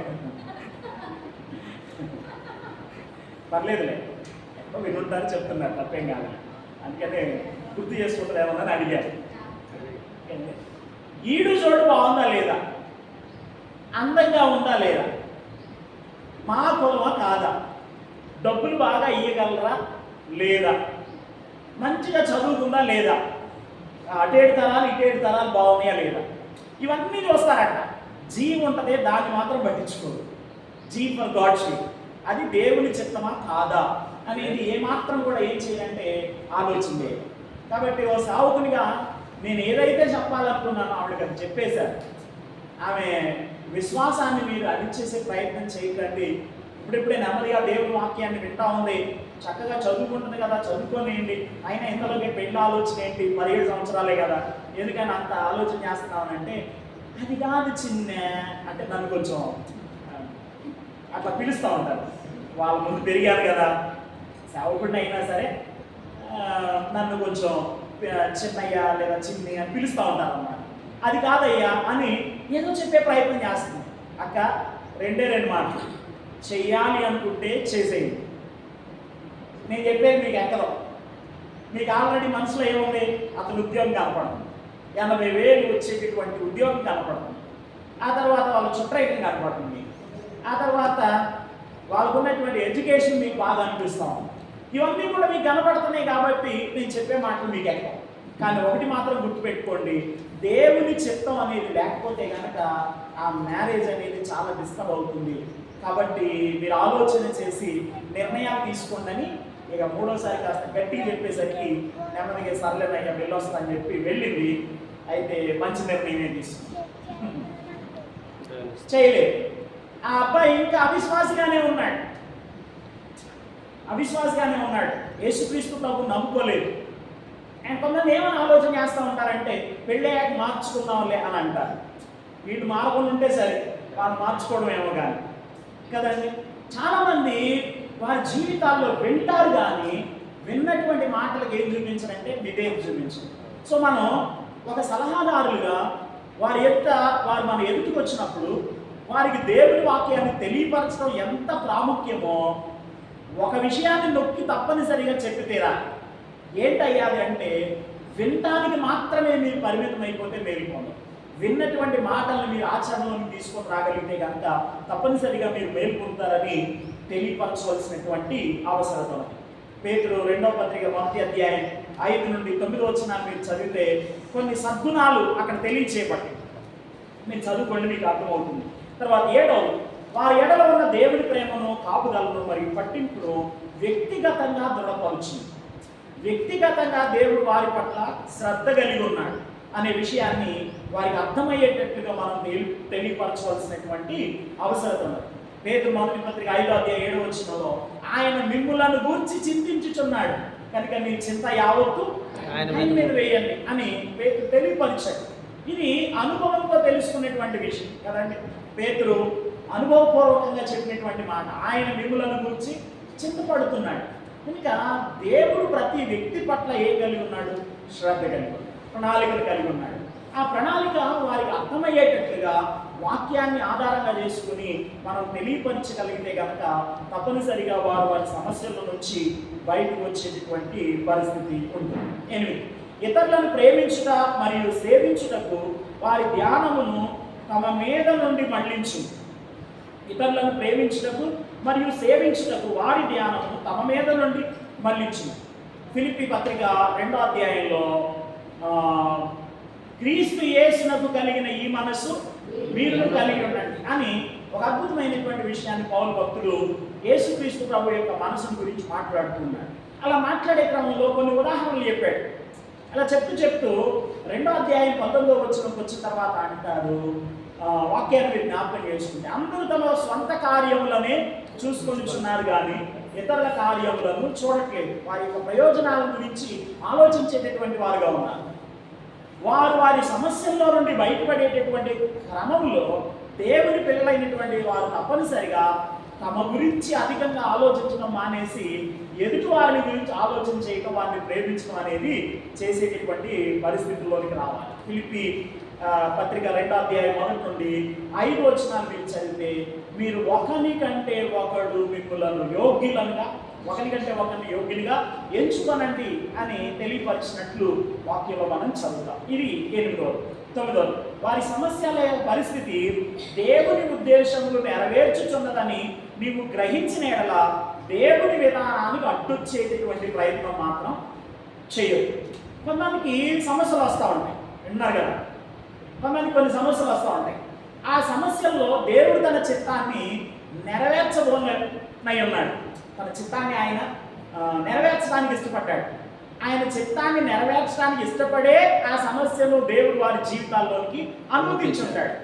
వాళ్ళతో సంభాషిస్తున్నప్పుడు అది మనకు అర్థమైతే కనుక వీళ్ళని సరిచేయడం కొరకై దేవుడు ఈ సమస్య వీరి జీవితంలోకి తెచ్చిపెట్టాడు అని మనకు అర్థమైతే కనుక లెట్ గాడ్ వర్క్, దేవుడు పనిచేయండి.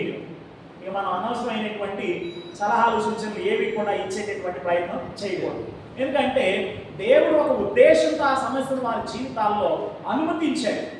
ఇనుము కాలేటప్పుడు బాగా వంగిద్దండి, మామూలుగా వంగదీయటం కంటే కాలేటప్పుడు సులువైనటువంటి విధానంలో ఉంటుంది. అందుకనే కొన్నిసార్లు దేవుడు కొందరి జీవితాల్లో కొన్ని పరిస్థితులను అనుమతిస్తాడు దేవుడు. ఎందుకు అనుమతిస్తాడు? వారి యొక్క జీవితంలో దేవుని ఉద్దేశాలు ప్రత్యేకంగా నెరవేరడం కొరకే. పేతురు మొదటి పత్రికలో ఒక మాట ఉంటుంది, అవసరమును బట్టి నానా విధమైనటువంటి శోధనలు మీకు కలుగునప్పుడు అది మీరు ఆనందంగా ఎంచుకోండి అన్నాడు. అవసరాన్ని బట్టి శ్రమలంట. కొంచెం ఆ లేఖనాల్లో స్టడీ చేసుకున్నప్పుడు ఒక మాట ఉంటుంది, నశించిపోవు సువర్ణము అగ్ని వలన పరీక్షింపబడుచున్నది కదా అన్నాడు. నశించిపోవు సువర్ణము అగ్ని వలన పరీక్షింపబడుతుంది.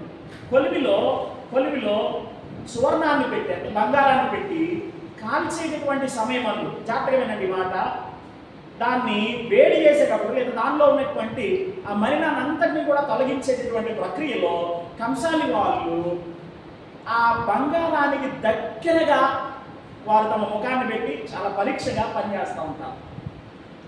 ఎంతవరకు దాన్ని కాలుస్తాడు అంటే నాకు అర్థమైన విషయం చెప్తున్నాను, అది స్వచ్ఛమైంది, శుద్ధి చేయబడింది అని వాళ్ళకి ఎప్పుడు అర్థం అవుతుంది అని అంటే ఆ బంగారంలో కాలుచున్నటువంటి ఆ బంగారంలో తమ ముఖం ప్రతిబింబించినప్పుడు దగ్గరగా పెట్టుకొని ఇట్లా నిప్పుని లేకపోతే ఆ మంటని బంగారానికి దగ్గరగా పెట్టి కాల్చేటప్పుడు వాళ్ళు ఎంత దగ్గరగా చూస్తూ ఉంటారంటే అంత దగ్గరగా చూడటానికి గల కారణం ఏంటి అని అంటే వారి ముఖం అందులో కనపడాలి. అందులో కనపడితే కాల్చేయడం ఆపేస్తాడు. విచ్ మీన్స్ అది సంపూర్ణంగా ఏమైపోయింది, శుద్ధి అయిపోయింది వారి ముఖం అందులో కనపడేంత వరకు. సో ఇక్కడ ఒక మాట ఏంటయ్యానంటే మేలు కొరకు ఆయన మనల్ని శిక్షించేటటువంటి దేవుడై ఉన్నాడు. దేవుడు కొన్నిసార్లు శిక్షను అనుమతిస్తూ ఉంటాడు, శ్రమను అనుమతిస్తూ ఉంటాడు. హెబ్రీ పత్రిక 12వ అధ్యాయంలో మనం చదువుతాం, మనము తన పరిశుద్ధతలో పాలివారం కావాలని మేలు కొరకు ఆయన మనల్ని ఏం చేస్తున్నాడు, శిక్షిస్తున్నాడని దేవుడు వాక్యంలో రాయబడి. కొంతమందికి శ్రమలు వద్దు, కష్టాలు వద్దు, ఇబ్బందులు వద్దు, దేవుడు పరీక్షించడం అనేది అసలే వద్దు. డే 1 నుంచి అనగా రక్షింపబడినటువంటి ఆ మొదటి దినం నుంచి రోజు కూడా ఆశీర్వాదాలు వర్షం కురిసేయాలి అని భౌతిక సంబంధమైనటువంటి వీళ్ళన్నీ కూడా వచ్చేయాలి. ఏ చిన్న కష్టం వచ్చినా సరే వారి జీవితాల్లో తట్టుకోలేనటువంటి వారుగా ఉంటారు. సో దేవుడు కొన్ని ప్రత్యేకమైనటువంటి ఉద్దేశాలు నెరవేర్చేటప్పుడు ఆయన తన ఉద్దేశాన్ని నెరవేర్చడానికి ఇది పంపించాడని మనకు అర్థమైతే కనుక మనం దానికి అడ్డంగా రాకూడదు. అర్థమవుతుంది కదండి, దానికి అడ్డంగా రాకూడదు. అవసరమును బట్టి అన్నాడు, అవసరం కాబట్టి దేవుడు దాన్ని వారి జీవితాలను అనుమతించాడు. తన ప్రతిబింబం వారిలో ప్రత్యక్షపరచబడు రీతిగా యేసుక్రీస్తు ప్రభు వారు వారిలో కనబడే రీతిగా ఆయన కొన్నిసార్లు మనల్ని శ్రమల కొలిమిలోనికి తీసుకొని వెళ్ళేటటువంటి దేవుడు అయి ఉన్నాడు. దేవుడు తన సారె మీద పెట్టి మనల్ని తిప్పుతూ ఉంటాడు.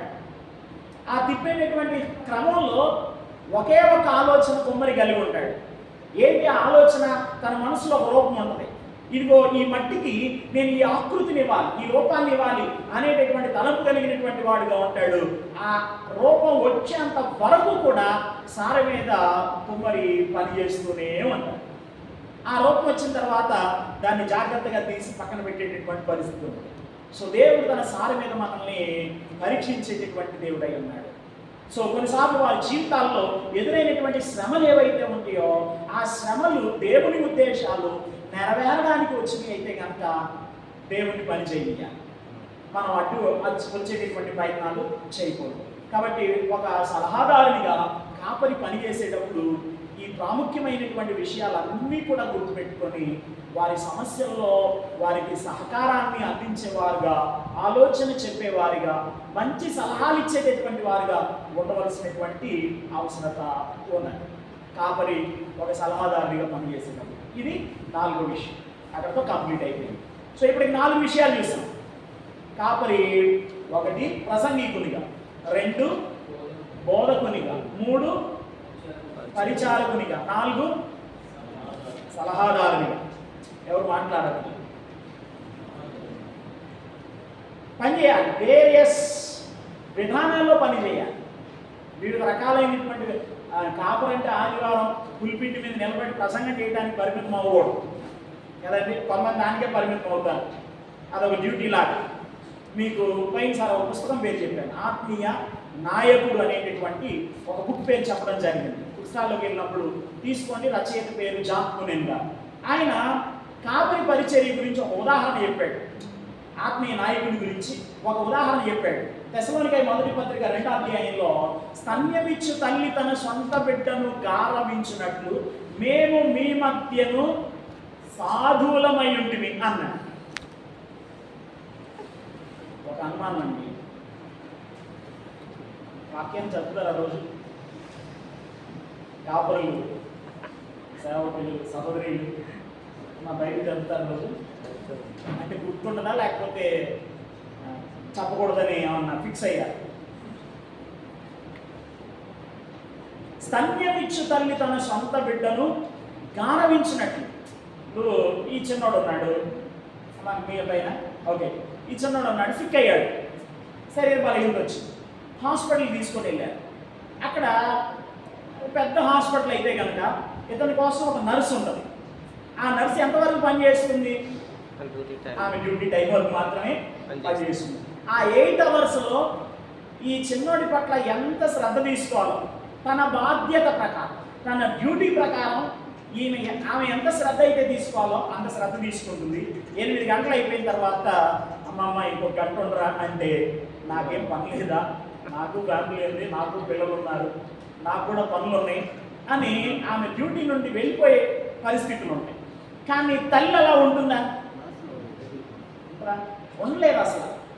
24 గంటలు ఆ చిన్న బిడ్డను కన్ని పెట్టుకొని ఉంటుంది.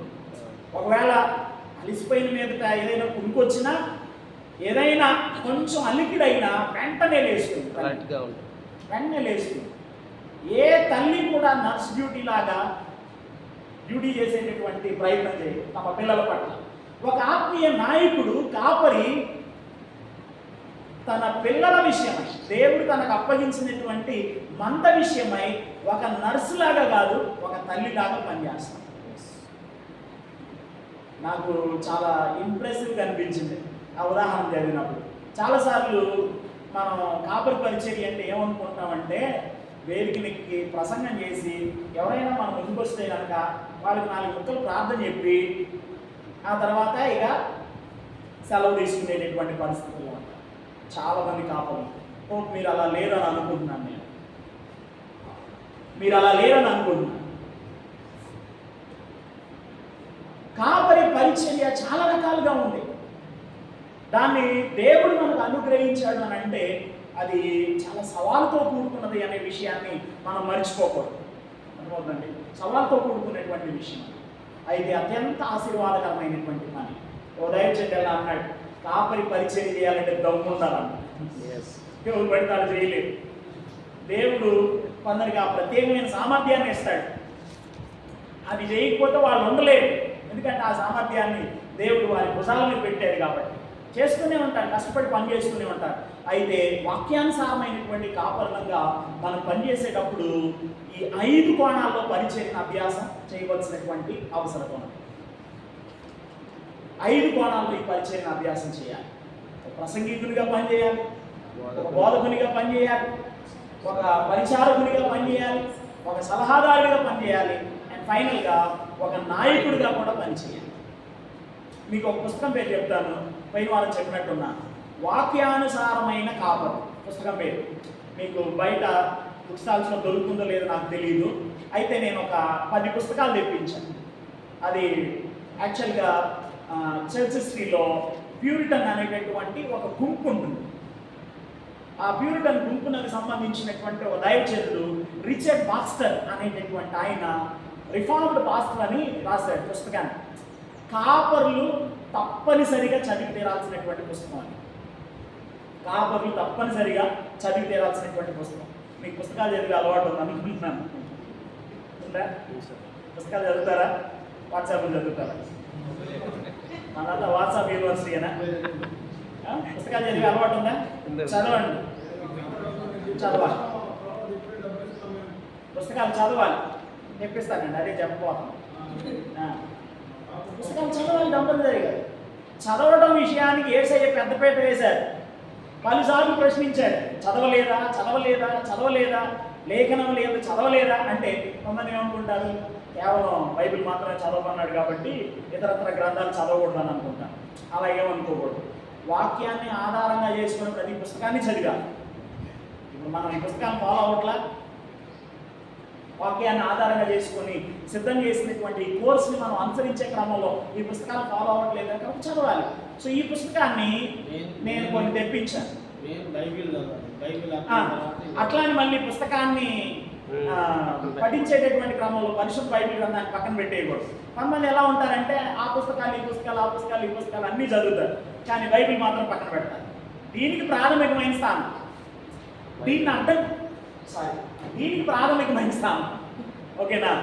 దీన్ని అర్థం చేసుకోవడానికి గ్రంథాలు చదువు, అర్థమవుతుందండి? దీన్ని పక్కన పెట్టకూడదు. కాబట్టి మీలో ఎవరికైనా కావాలి అని అనుకుంటే కనుక నేను ఆ పుస్తకాన్ని మీకు వచ్చే వారం తెచ్చి అందించగలను. ఆల్రెడీ వచ్చాయి, ఒక 10 బుక్స్ ఆర్డర్ పెట్టాను, కేవలం 200 రూపాయలు. ఉచితం అయితే కాదు, ఈ ఉచితంగా ఇస్తారు, అది ఉచితంగా, ఓకేనండి? సో మస్ట్ రీడ్, తప్పనిసరిగా చదివి తీరాల్సినటువంటి పుస్తకం. పుస్తకం పేరు వాక్యానుసారమైన కాపరి, ఆథర్ రిచర్డ్ బాక్స్టర్. ఆయన ఇంగ్లీష్లో రాశారు, 16th సెంచరీకి సంబంధించిన ఆయన. దాని తెలుగులోకి ఒక బ్రదర్ ట్రాన్స్లేషన్ చేశారు, అది ఇప్పుడు అందుబాటులో ఉంది. చాలా బాగుంది, నాకు మంచిగా అనిపించింది. కాబట్టి మీకు కావాలి అంటే కనుక నేను అది తెప్పించుతాను. సో కాపరి తన పరిచర్యలో కొనసాగేటప్పుడు 5వ పని నాయకునిగా పనిచేయడం. Good leader knows the way, shows the way, goes the way అని ఒక ఇంగ్లీష్ మాట ఉంటుంది. ఒక మంచి నాయకుడు మార్గాన్ని ఎరిగిన వాడై ఉంటాడు, మార్గాన్ని చూపించేవాడై ఉంటాడు, మార్గంలో నడుచుకునేవాడై ఉంటాడు. అర్థమవుతుంది అనుకుంటాను. ఒక మంచి నాయకుడు మార్గాన్ని ఎరిగిన వాడై ఉండాలి, మార్గాన్ని చూపేవాడై ఉండాలి, మార్గంలో నడిచేవాడై ఉండాలి, నడిచేటటువంటి వాడై ఉండాలి. కాపరులు మంచి నాయకులుగా ఉండాలి. కాపరు లేనటువంటి వారు మంచి నాయకులుగా ఉండవలసినటువంటి అవసరం ఉంది. సో మీకు సహాయకరంగా ఉంటాయి ఈ 2 పుస్తకాలు చదవండి. ఆత్మీయ నాయకుడు, వాక్యానుసారమైన కాపరు, ఈ 2 పుస్తకాలు. తెలుగులో మీకు తెలుసు తక్కువ సాహిత్యం ఉంది అందుబాటులో, ఇంగ్లీష్లో ఉన్నంతగా ఇతర ఏ భాషల్లో కూడా సాహిత్యం అనేది ఎక్కువగా లేదు. కాబట్టి ఉన్నటువంటి వాటిని వినియోగించుకునేటటువంటి క్రమంలో ఈ 2 చదవండి, మీకు మంచి గైడెన్స్ ఇస్తాయి తప్పనిసరిగా. అయితే ఈ పుస్తకాలు చదివేటప్పుడు మీరు వాక్యాన్ని పక్కన పెట్టుకొని చదవండి, పరిశుద్ధ బైబిల్ గ్రంథాన్ని పక్కన పెట్టుకొని చదవండి, మీకు బాగా అర్థమవుతుంది. నాయకుడిగా కాపరి పనిచేసేటప్పుడు 3 ప్రధానమైనటువంటి విషయాలు మనం అధ్యయనం చేయాలి. 3 ప్రధానమైనటువంటి విషయాలు. నెంబర్ 1, ఒక నాయకుడిని బైబిల్ ఏ విధంగా చిత్రీకరించింది. నాయకుడు అంటే ఎలా ఉంటాడు, how does he look like, నాయకుడు ఎలా ఉంటాడు. రెండవది, నాయకునికి బైబిల్ ఇచ్చినటువంటి జాగ్రత్తలు, నాయకునికి పరిశుద్ధ బైబిల్లో ఇచ్చినటువంటి జాగ్రత్తలు, అది కూడా చదువుతాం. తర్వాత బైబిల్ సంబంధమైనటువంటి నాయకునికి ఉండవలసినటువంటి నియమాలు, జాగ్రత్తలు, నియమాలు, చిత్రీకరణ. నాయకుడిని బైబిల్ ఏ విధంగా చిత్రీకరించింది అనేది చూస్తాం. రెండవది, నాయకుడికి బైబిల్ ఏ విధమైనటువంటి జాగ్రత్తలు ఇస్తుంది.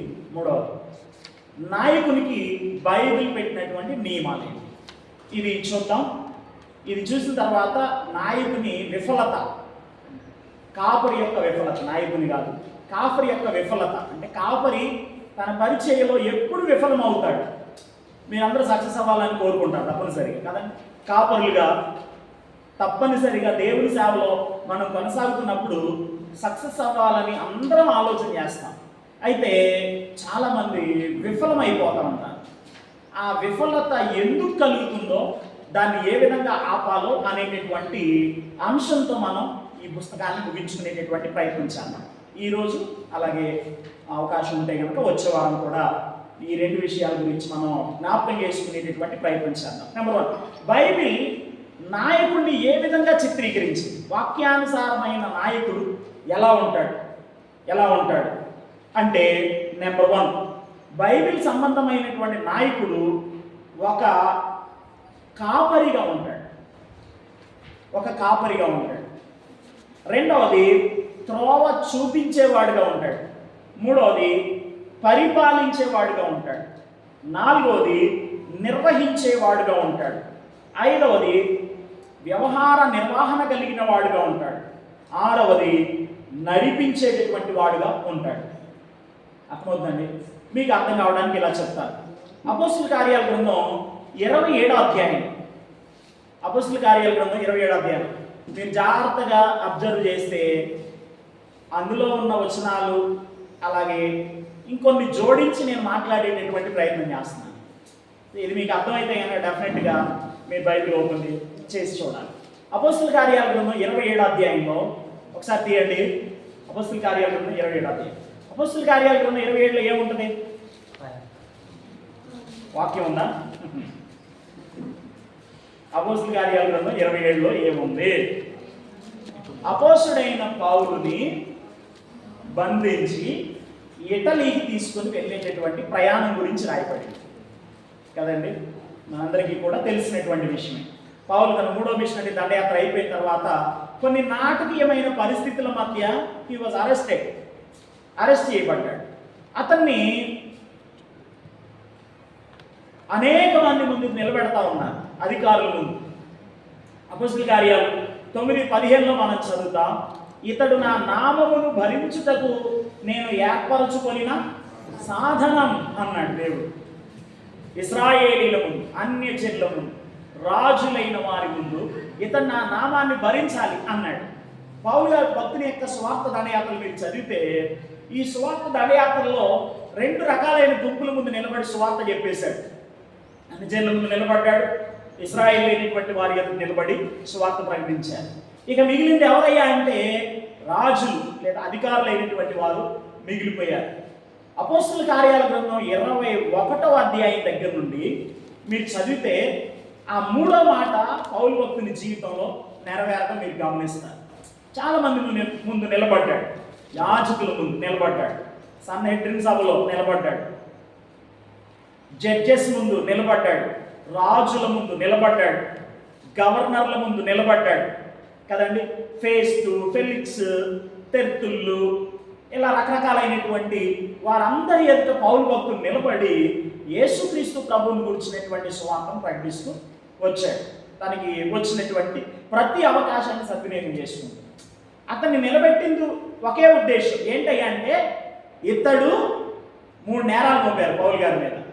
ఇతడు అన్య మతాన్ని ప్రకటిస్తూ వస్తున్నాడు. రెండవది, ఇతడు మన దేవాలయాన్ని పాడు చేసేటటువంటి వ్యక్తిగా ఉన్నాడు.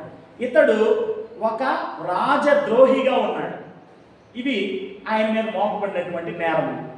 ఆ నేరాల గురించి విచారణ చేసే ప్రతిసారి కూడా ఏదైనా కారణం, ఎన్ని కారణాలు మోపినా, నిందలు మోపినా వాటన్నిటిని గురించి మాట్లాడే క్రమంలో యేసుక్రీస్తు ప్రభు యొక్క సువార్తను గురించి తన సాక్ష్యాన్ని గురించి చెప్పకుండా ఉండలేదు.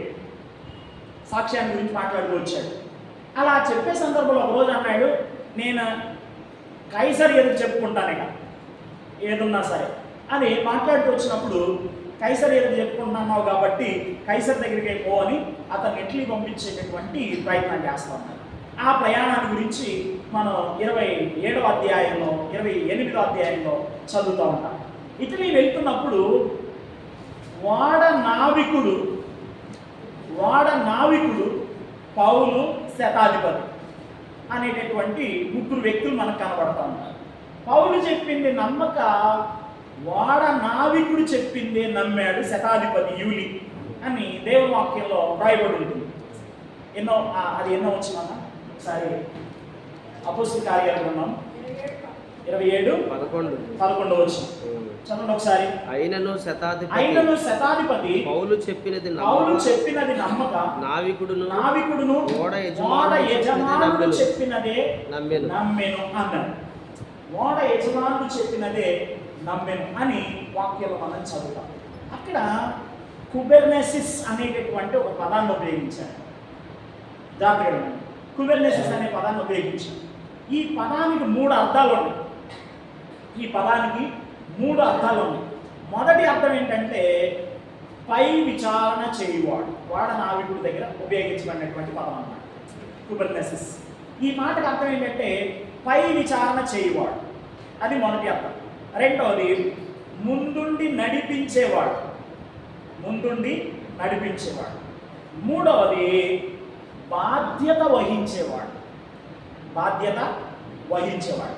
రోమపత్రిక 12వ అధ్యాయంలో వరములను గురించి మాట్లాడే క్రమంలో ప్రభుత్వములు చేయువారు జాగ్రత్తతోను అనే ఒక మాట రాయబడి ఉంటుంది. అడ్మినిస్ట్రేషన్ అనేటటువంటి ఒక గిఫ్ట్ ఉందండి. పరిశుద్ధాత్మ దేవుడు దాన్ని కొందరికి ఇచ్చాడు. లేఖనాలు మీరు గమనిస్తే చాలా సందర్భాల్లో ఈ అడ్మినిస్ట్రేషన్ గిఫ్ట్ అనేది నాయకులైనటువంటి వారికి గుడిపెట్టబడినటువంటి అంశం అన్నమాట. ఎవరైతే కాపురులుగా ఉంటారో వారికి తప్పనిసరిగా అడ్మినిస్ట్రేషన్ అనేటటువంటి వరం ఉండి తీరుతుంది. చాలామందికి, ఇఫ్ నాట్ ఆల్, తప్పనిసరిగా కాపరి పరిచర్యతో గుడిపెట్టబడినటువంటి అంశం అన్నమాట. ప్రభుత్వములు చేయువారు అనే అక్కడ కూడా ఇదే మాట ఉపయోగించారు. అర్థమవుతుందండి, ఇదే మాట ఉపయోగించారు. ఈ మాటకు అర్థం ఏంటంటే, ఒకటి పై విచారణ చేయడం. మీ మధ్యనున్న దేవుని మందను పై విచారణ చేయండి అని వాక్యంలో రాయబడింది. మీ మధ్యనున్న దేవుని మందను పై విచారణ చేయండి అన్న తర్వాత రెండో మాట ముందుండి నడిపించేవాడు. ముందుండి నడిపించేవాడు.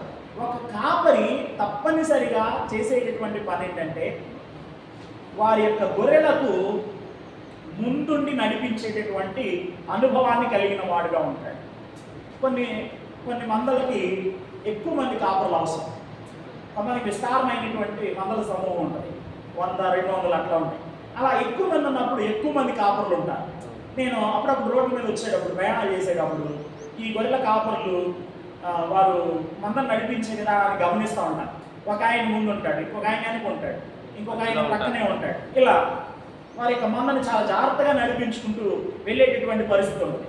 విషయం ఏంటంటే, ఈ గొర్రెలు తమ ముందు 10 మీటర్ల కంటే ఎక్కువ దూరం చూడలేవు. 10 మీటర్లు 10 అడుగులు 10 అడుగుల దూరం కంటే ఎక్కువ దూరం అవి చూడలేవు అన్నమాట.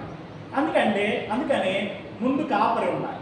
ప్రతిసారి కూడా ఏదో ఒక శబ్దం చేస్తూ వాటిని నడిపించేటటువంటి వాడే ఉంటాడు. సో ఆ కాపరి ఎటువైపు వెళ్తూ ఉంటే అటువైపు వెళ్తూ ఉంటాడు. మధ్యలో కొన్ని గొర్రెలు ఉంటాయి అన్నమాట. అవి పక్కదారి పడినప్పుడు ఆటోమేటిక్గా వెంటనే ముందున్నటువంటి దాన్ని చూసి వేరే కూడా పక్కదారి పెట్టేటటువంటి ప్రయత్నం చేస్తాయి. అప్పుడు ఆ పక్కనే ఉండే కాపరి వాటిని ఏం చేస్తూ ఉంటాడంటే జాగ్రత్తగా అదిలించేటటువంటి ప్రయత్నం చేస్తూ ఉంటాడు. సో ఇక్కడ ఐడియాలజీ ఏంటి అని అంటే, కాపరి తన మందను ముందుండి జాగ్రత్తగా నడిపించేటటువంటి వాడు. అది రెండవ మాట. మూడోది, జరిగిన ప్రతి పనికి బాధ్యత వహించేటటువంటి వాడుగా ఉంటాడు. నాయకుడు. అర్థమవుతుందండి. కొంతమంది నాయకులు ఉంటారు, సక్సెస్ అయితే వాళ్ళ అకౌంట్లు వేసుకుంటారు, సక్సెస్ కాకపోతే ఎదుటోళ్ళ మీద నెట్టేటటువంటి ప్రయత్నం చేస్తాం. నాయకుడు అంటే అది కాదు. ఫెయిల్ అయినా, పాస్ అయినా, లేకపోతే గెలిచినా, ఓడినా, కార్యం తలపెట్టినటువంటి కార్యం సక్సెస్ అయినా, సఫలమైన, విఫలమైన ప్రతిదానికి తాను బాధ్యత వహించేటటువంటి వాడుగా ఉంటాడు. ఎందుకనంటే గిఫ్ట్ ఆఫ్ అడ్మినిస్ట్రేషన్ అనేది తనకి ఇవ్వబడింది కాబట్టి. వాక్యానుసారమైనటువంటి నాయకుడు ముందుండి నడిపించడం మాత్రమే కాదు, పైనుండి విచారణ చేయడం మాత్రమే కాదు, ఏం జరిగినా దానికి బాధ్యతను వహించేటటువంటి వాడై ఉంటాడు. అదే వాక్యానుసారమైనటువంటి నాయకుడు అంటే. కాపరులు నాయకులుగా ఉండి పనిచేయాలి. కాపరులు నాయకులుగా ఉండి పనిచేయాలి. కొన్ని విషయాలు చూద్దాం. ఇవి అంటే పైన కొన్ని చెప్పాడుగా, కాపరి త్రోవ చూపుట, పరిపాలించుట, నిర్వహించుట, వ్యవహార నిర్వహణ, నడిపించుట, ఇవన్నీ కదా. ఇవన్నీ నాయకుల లేక పాలకుల కార్యములను వివరించుచున్నవి, వాళ్ళు చేసే పనులు. కాపరి యొక్క ప్రాథమిక భావన నాయకునిగా సంఘ కాపరి యొక్క భావమును బలముగా నొక్కి చెప్పుచున్నది. కాపరి యొక్క ప్రాథమిక భావన నాయకుడుగా ఉన్నది. అంటే ముందుండి నడిపించడం, పై నుండి విచారణ చేయడం, చేసే పనులకు బాధ్యతను వహించడం. ఏమన్నా అర్థమవుతుందా? అర్థమవుతుందేమన్నా? కాపరులు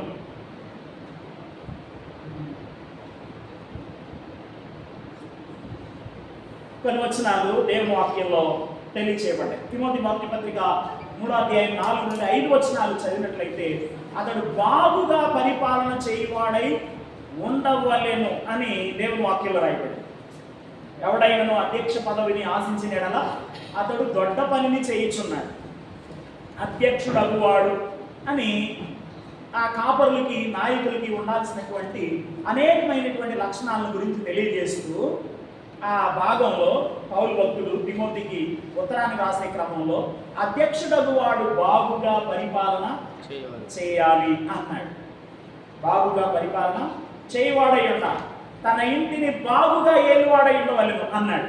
ఎందుకంటే ఇంటిని బాగా ఏలితే సంఘాన్ని బాగా పరిపాలన చేయగలిగినటువంటి వాడు. కొంతమంది సంఘంలో పుల్లులుగా ఉంటారు, ఇంట్లో పిల్లుల్లా ఉంటారు అన్నాడు.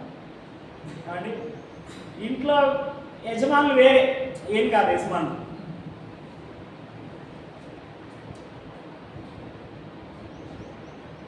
ఆయన యజమానుడిగా ఉన్నాడు, ఆయన పరిపాలన చేయడు. కాపరి తన ఇంటిని బాగుగా ఏలువాడై ఉండాలి అని దేవుని వాక్యం తెలియజేస్తూ ఉంటాడు.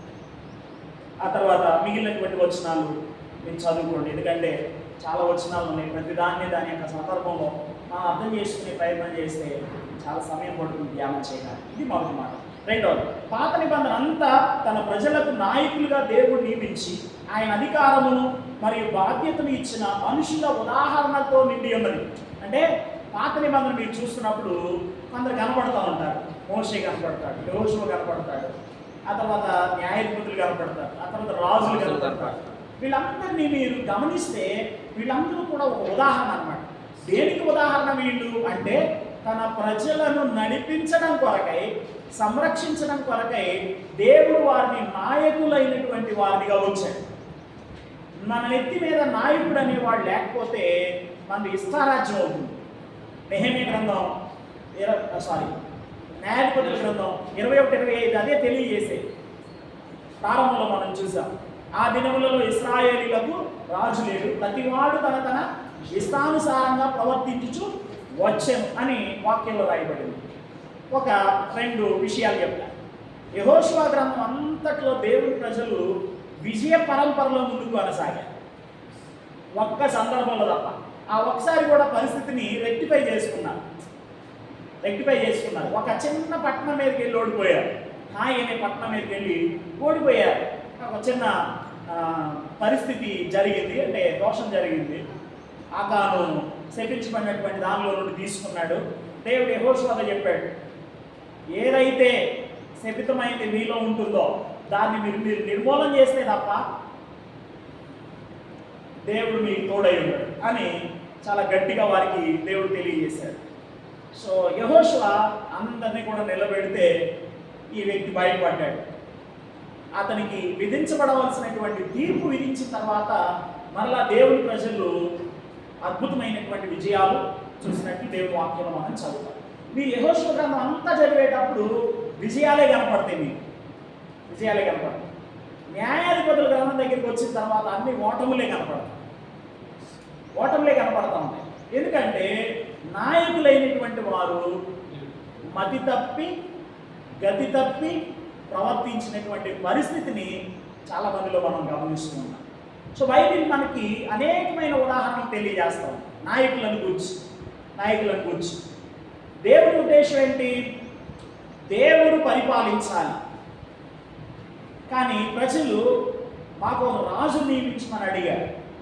వారు నన్ను త్రోసివేసి రాజు నియమించమని అడిగారు కాబట్టి నేను వారి కొరకు రాజులను ఇస్తానని చెప్పి దేవుడు తెలియపరిచినట్లు వాక్యంలో మనం చదువుతూ ఉన్నాం. నాయకులైనటువంటి వారు ప్రజలను నడిపించేటటువంటి క్రమంలో వారు దేవుని ప్రజల పట్ల శ్రద్ధ కలిగి ఉండడం అనేది ఉండాలి అనేది కొంతమంది జీవితాలను మనం గమనిస్తున్నప్పుడు మనం అర్థం చేసుకోవచ్చు. కాబట్టి బైబిల్ అంతా కూడా అనేక మంది నాయకుల ఉదాహరణలతో నిండి ఉంది కనుక ఈ నాయకత్వం అనేటటువంటి విషయాన్ని గురించి మనం తీవ్రంగా ఆలోచించవలసినటువంటి అవసరం ఉంది. కాపరి ఒక నాయకుడిగా ఉండి తన విశేషమైనటువంటి పరిచర్యను తప్పనిసరిగా ప్రజలకు అందించేటటువంటి వాడై ఉండవలసినటువంటి అవసరం ఉంది. నెక్స్ట్ పేజ్లో బైబిల్ సంబంధమైన నాయకుడు 1 దేవుని చేత ప్రత్యేకింపబడినవాడు, separated by God and separated unto God, ప్రత్యేకింపబడినటువంటి వాడు, దేవుని చేత ఏర్పరచబడినవాడు అయి ఉండాలి. ఒకటి. రెండోది, లోకాన్ని బట్టి కాకుండా దేవుని ఆత్మీయ లక్షణములను బట్టి ఆధారపడి ఎన్నుకొనబడిన వాడై ఉండాలి.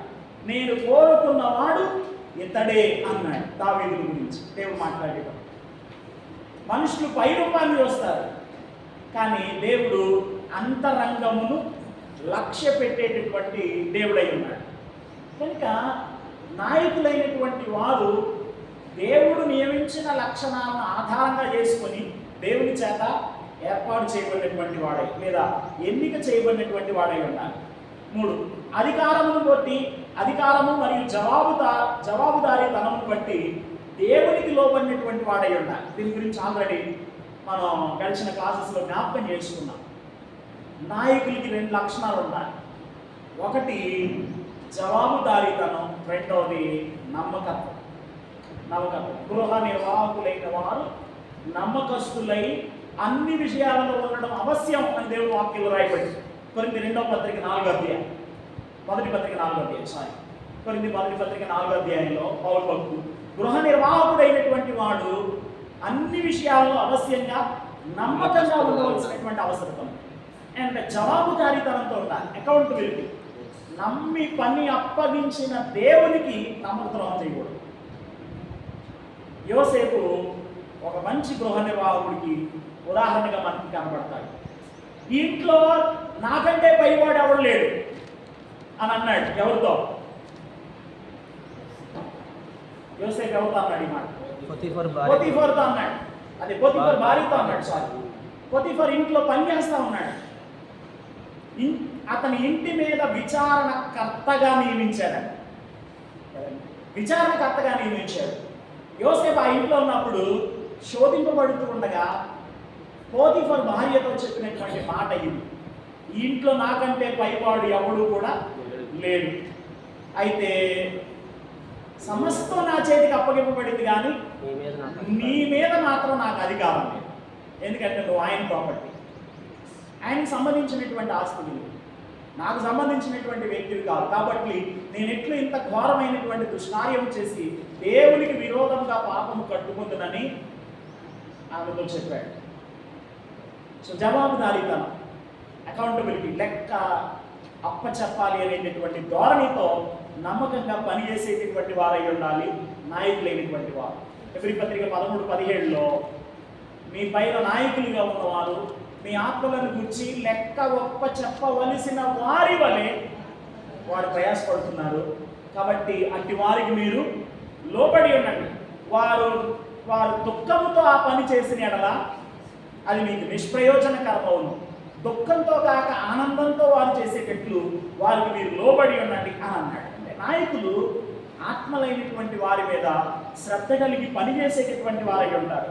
సో అధికారం మరియు జవాబుదారీతనాన్ని బట్టి దేవునికి లోబడినటువంటి వారు నాయకులైనటువంటి వారు. 5వ మాట, దేవుని పద్ధతి ప్రకారం, దేవుని ఉద్దేశం కొరకు, దేవుని ప్రజలకు దేవుని సేవకుడు. 4 ప్రాముఖ్యమైన విషయాలు కనపడుతున్నాయి చూడండి. ఇతడు దేవుని సేవకుడు, గాడ్ సర్వెంట్. ఎందుకు దేవుని సేవకుడు ఇతడు? దేవుని ప్రజల కొరకై దేవుని సేవకుడు, దేవుని ఉద్దేశాలు చెప్పడం కొరకై దేవుని సేవకుడు, దేవుని పద్ధతి ప్రకారం నియమించబడిన దేవుని సేవకుడు. అర్థమవుతుందా మీకు వ్యత్యాసం? ఇక్కడే ఉన్నారా? బతికే ఉన్నారా? అసలు ఏం మాట్లాడాలి? ఇవన్నీ మీరు ఇంపార్టెంట్ కాదు అని అనుకుంటే చేయగలిగేది ఏమిటి? Very very important. కాపరి పరిచర్య సార్థకంగా ఉండకపోవడానికి గల బలమైన కారణాలు అన్నీ కూడా చెప్పబడ్డాయి ఇందులో. అర్థమవుతుందండి? అంటే చేయాల్సిన రీతిలో చేయట్లా, కాపరులుగా ఉన్నారు అంతే. కాబట్టి కొంచెం మాట్లాడండి. మరి అంత మౌనంగా ఉంటే చాలా కష్టం. మా సంఘంలో వాళ్ళు కూడా ఉంటారు అంత మౌనంగా, అడిగితే మాట్లాడుతూ ఉంటారు, మీరు అడిగినా మాట్లాడట్లేదు. సో కాపరి ఎవరు? దేవుని సేవకుడు. ఎందుకు? దేవుని ప్రజల కొరకు.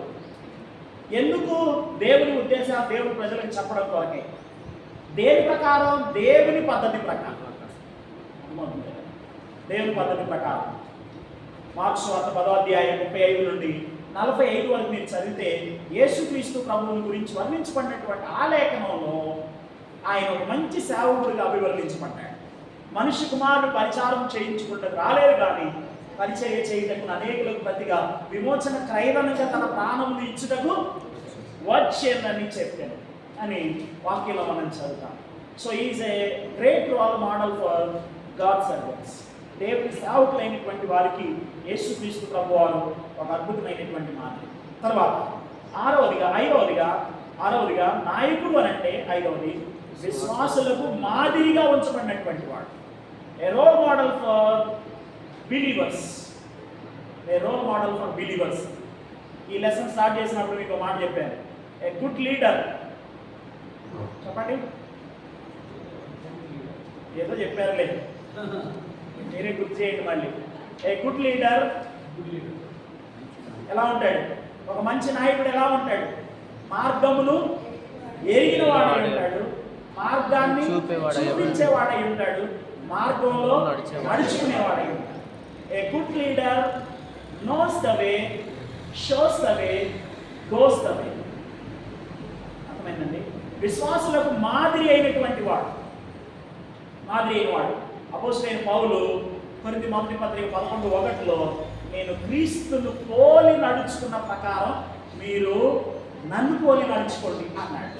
సో నాయకుడిని బైబిల్ ఏ విధంగా చిత్రీకరించింది? 5 కోణాల్లో చిత్రీకరించింది. 5 కోణాలు.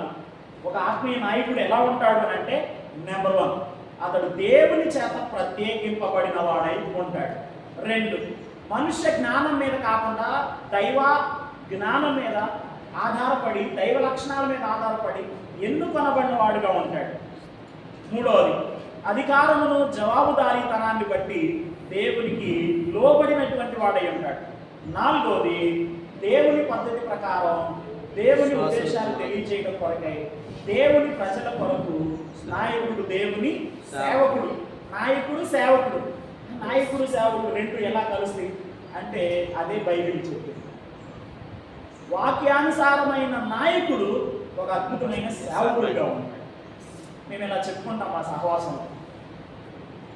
మనం మన సంఘాలకు నాయకులు. ఇక్కడ ఎవ్వరూ నాయకులు లేదు, మనందరం దేవుని సేవకులు. దేవునికి సేవకులు అంతే. సంఘంలో మీరు నడిపించేవారే, కానీ ఇక్కడికి వచ్చిన తర్వాత నేను ప్రెసిడెంట్, నేను సెక్రటరీ, నేను ట్రెజరర్, నేను వైస్ ప్రెసిడెంట్, నా యూత్ ప్రెసిడెంట్, ఇవన్నీ ఏం లేవు. We are all servants of God. మనమందరం దేవుని సేవకులు. పరిపాలన దక్షత సరిగ్గా జరగడం కొరకై ఈ మాటలను పెట్టి ఎవరి పని వాళ్ళు చేస్తున్నా తప్ప మనందరం ఒకసారి కూడుకున్నప్పుడు మనం అందరం దేవుని సేవకులు. దేవుని ఉద్దేశాలు దేవుని ప్రజలకు తెలియజేయడం కొరకై దేవుని పద్ధతి ప్రకారం దేవుని సేవకులు. తర్వాత 5, నాయకుడు అంటే విశ్వాసులకు మాదిరి అనుసరింపదగిన మాదిరిగా ఉండేటటువంటి పరిస్థితి మన జీవితాల్లో ఉన్నాయి. మీరు నన్ను పోలి నడుచుకోండి అన్నాడు పౌలు గారు. పోలి అనే మాట దగ్గర మిమిక్ అనే పదాన్ని ఉపయోగించారు. ఆ మిమిక్ అనే మాటలో నుండి మిమిక్రీ అనేటటువంటి పదం వచ్చింది. మిమిక్రీ అంటే ఏంటి తెలియదు ఏముంది. కొంతమంది రాజకీయ నాయకులను అనుకరిస్తూ ఉంటారు, వాళ్ళలాగా మాట్లాడుతూ ఉంటారు, వాళ్ళలాగా డ్రెస్ చేస్తూ ఉంటారు, వాళ్ళలాగా నడుచుకుంటూ ఉంటారు అన్నమాట కదండి. చంద్రబాబు నాయుడు గారు కాదు కానీ అలా ఉంటారు కొంతమంది. ఎందుకంటే ఆయన అనుకరించేటటువంటి పరిస్థితి ఉంటుంది. కొంతమంది రాజకీయ నాయకులను అనుకరిస్తూ ఉంటారు, కొంతమంది సినిమా హీరోలను అనుకరిస్తూ ఉంటారు, కొంతమంది ఆటగాళ్ళను అనుకరిస్తూ ఉంటారు, కొంతమంది కాపర్లను అనుకరించేవారుగా ఉంటారు కరెక్ట్. మిమిక్రీ అనుసరించాలి అంటే మాదిరిని చూపించేటటువంటి వారై ఉంటారు. సో 5 విషయాలు బైబిల్ కోణంలో నాయకుడు ఎలా ఉంటాడు? 1, దేవుని చేత ప్రత్యేకింపబడినవాడు. 2, దైవ లక్షణాలను ఆధారంగా చేసుకొని ఎన్నుకొనబడినవాడు. 3, జవాబుదారీతనం అధికారాన్ని బట్టి దేవునికి లోబడినవాడు. 4, దేవుని సేవకుడు. 5, దేవుని పిల్లలకి మాదిరి. అది నాయకుడు, వాక్యానుసారమైనటువంటి నాయకుడు, ఆత్మీయ నాయకుడు ఉండేటటువంటి లక్షణాలు. సో ఇక్కడతో స్టాప్ చేస్తాను. మిగిలిన 2 విషయాలు అలాగే కాపురి యొక్క విఫలతను ఆఫ్ చేయడం ఎలా అనేది మనం వచ్చే వాళ్ళకి జ్ఞాపకం చేసుకునే ప్రార్థన చేసుకుంటాం. ప్రేమ కలిగిన తండ్రి, మమ్మల్ని మీరు ఇచ్చిన దాసుని బట్టి మిమ్మల్ని స్తుతిస్తా ఉన్నాం ప్రభువా. వాక్యానుసారమైన కాపురులంగా మేము ఉండే క్రమంలో మేము చేయవలసినటువంటి ప్రభువా 5 కోణాల్లో పరిచర్యను యథార్థంగా చేయడానికి సహాయం చేయమని ప్రార్థన చేస్తాం. ప్రసంగికుని, బోధకునిగా, పరిచారకునిగా, దేవానికి వందనాలు చెల్లిస్తూ ఉన్నా, సలహాదారునిగా, నాయకునిగా మేము ఎలా పనిచేస్తే అది దీవెనకరమో అలా పని చేయడానికి మీరు మాకు సహాయం చేసుకో. కృప చూపమని ప్రార్థన చేస్తూ మీరు ఇచ్చినటువంటి సమయాన్ని బట్టి మీకు కృతజ్ఞతలు చెల్లిస్తూ తిరిగి మరో సెషన్లో మీరు మాకు తోడై నడిపించాము. యేసుక్రీస్తు ప్రభువారి పరిశుద్ధ నామములో స్తుతులు చెల్లించి ప్రార్థన చేసి వేడుకొంచున్నాము. ఆమేన్.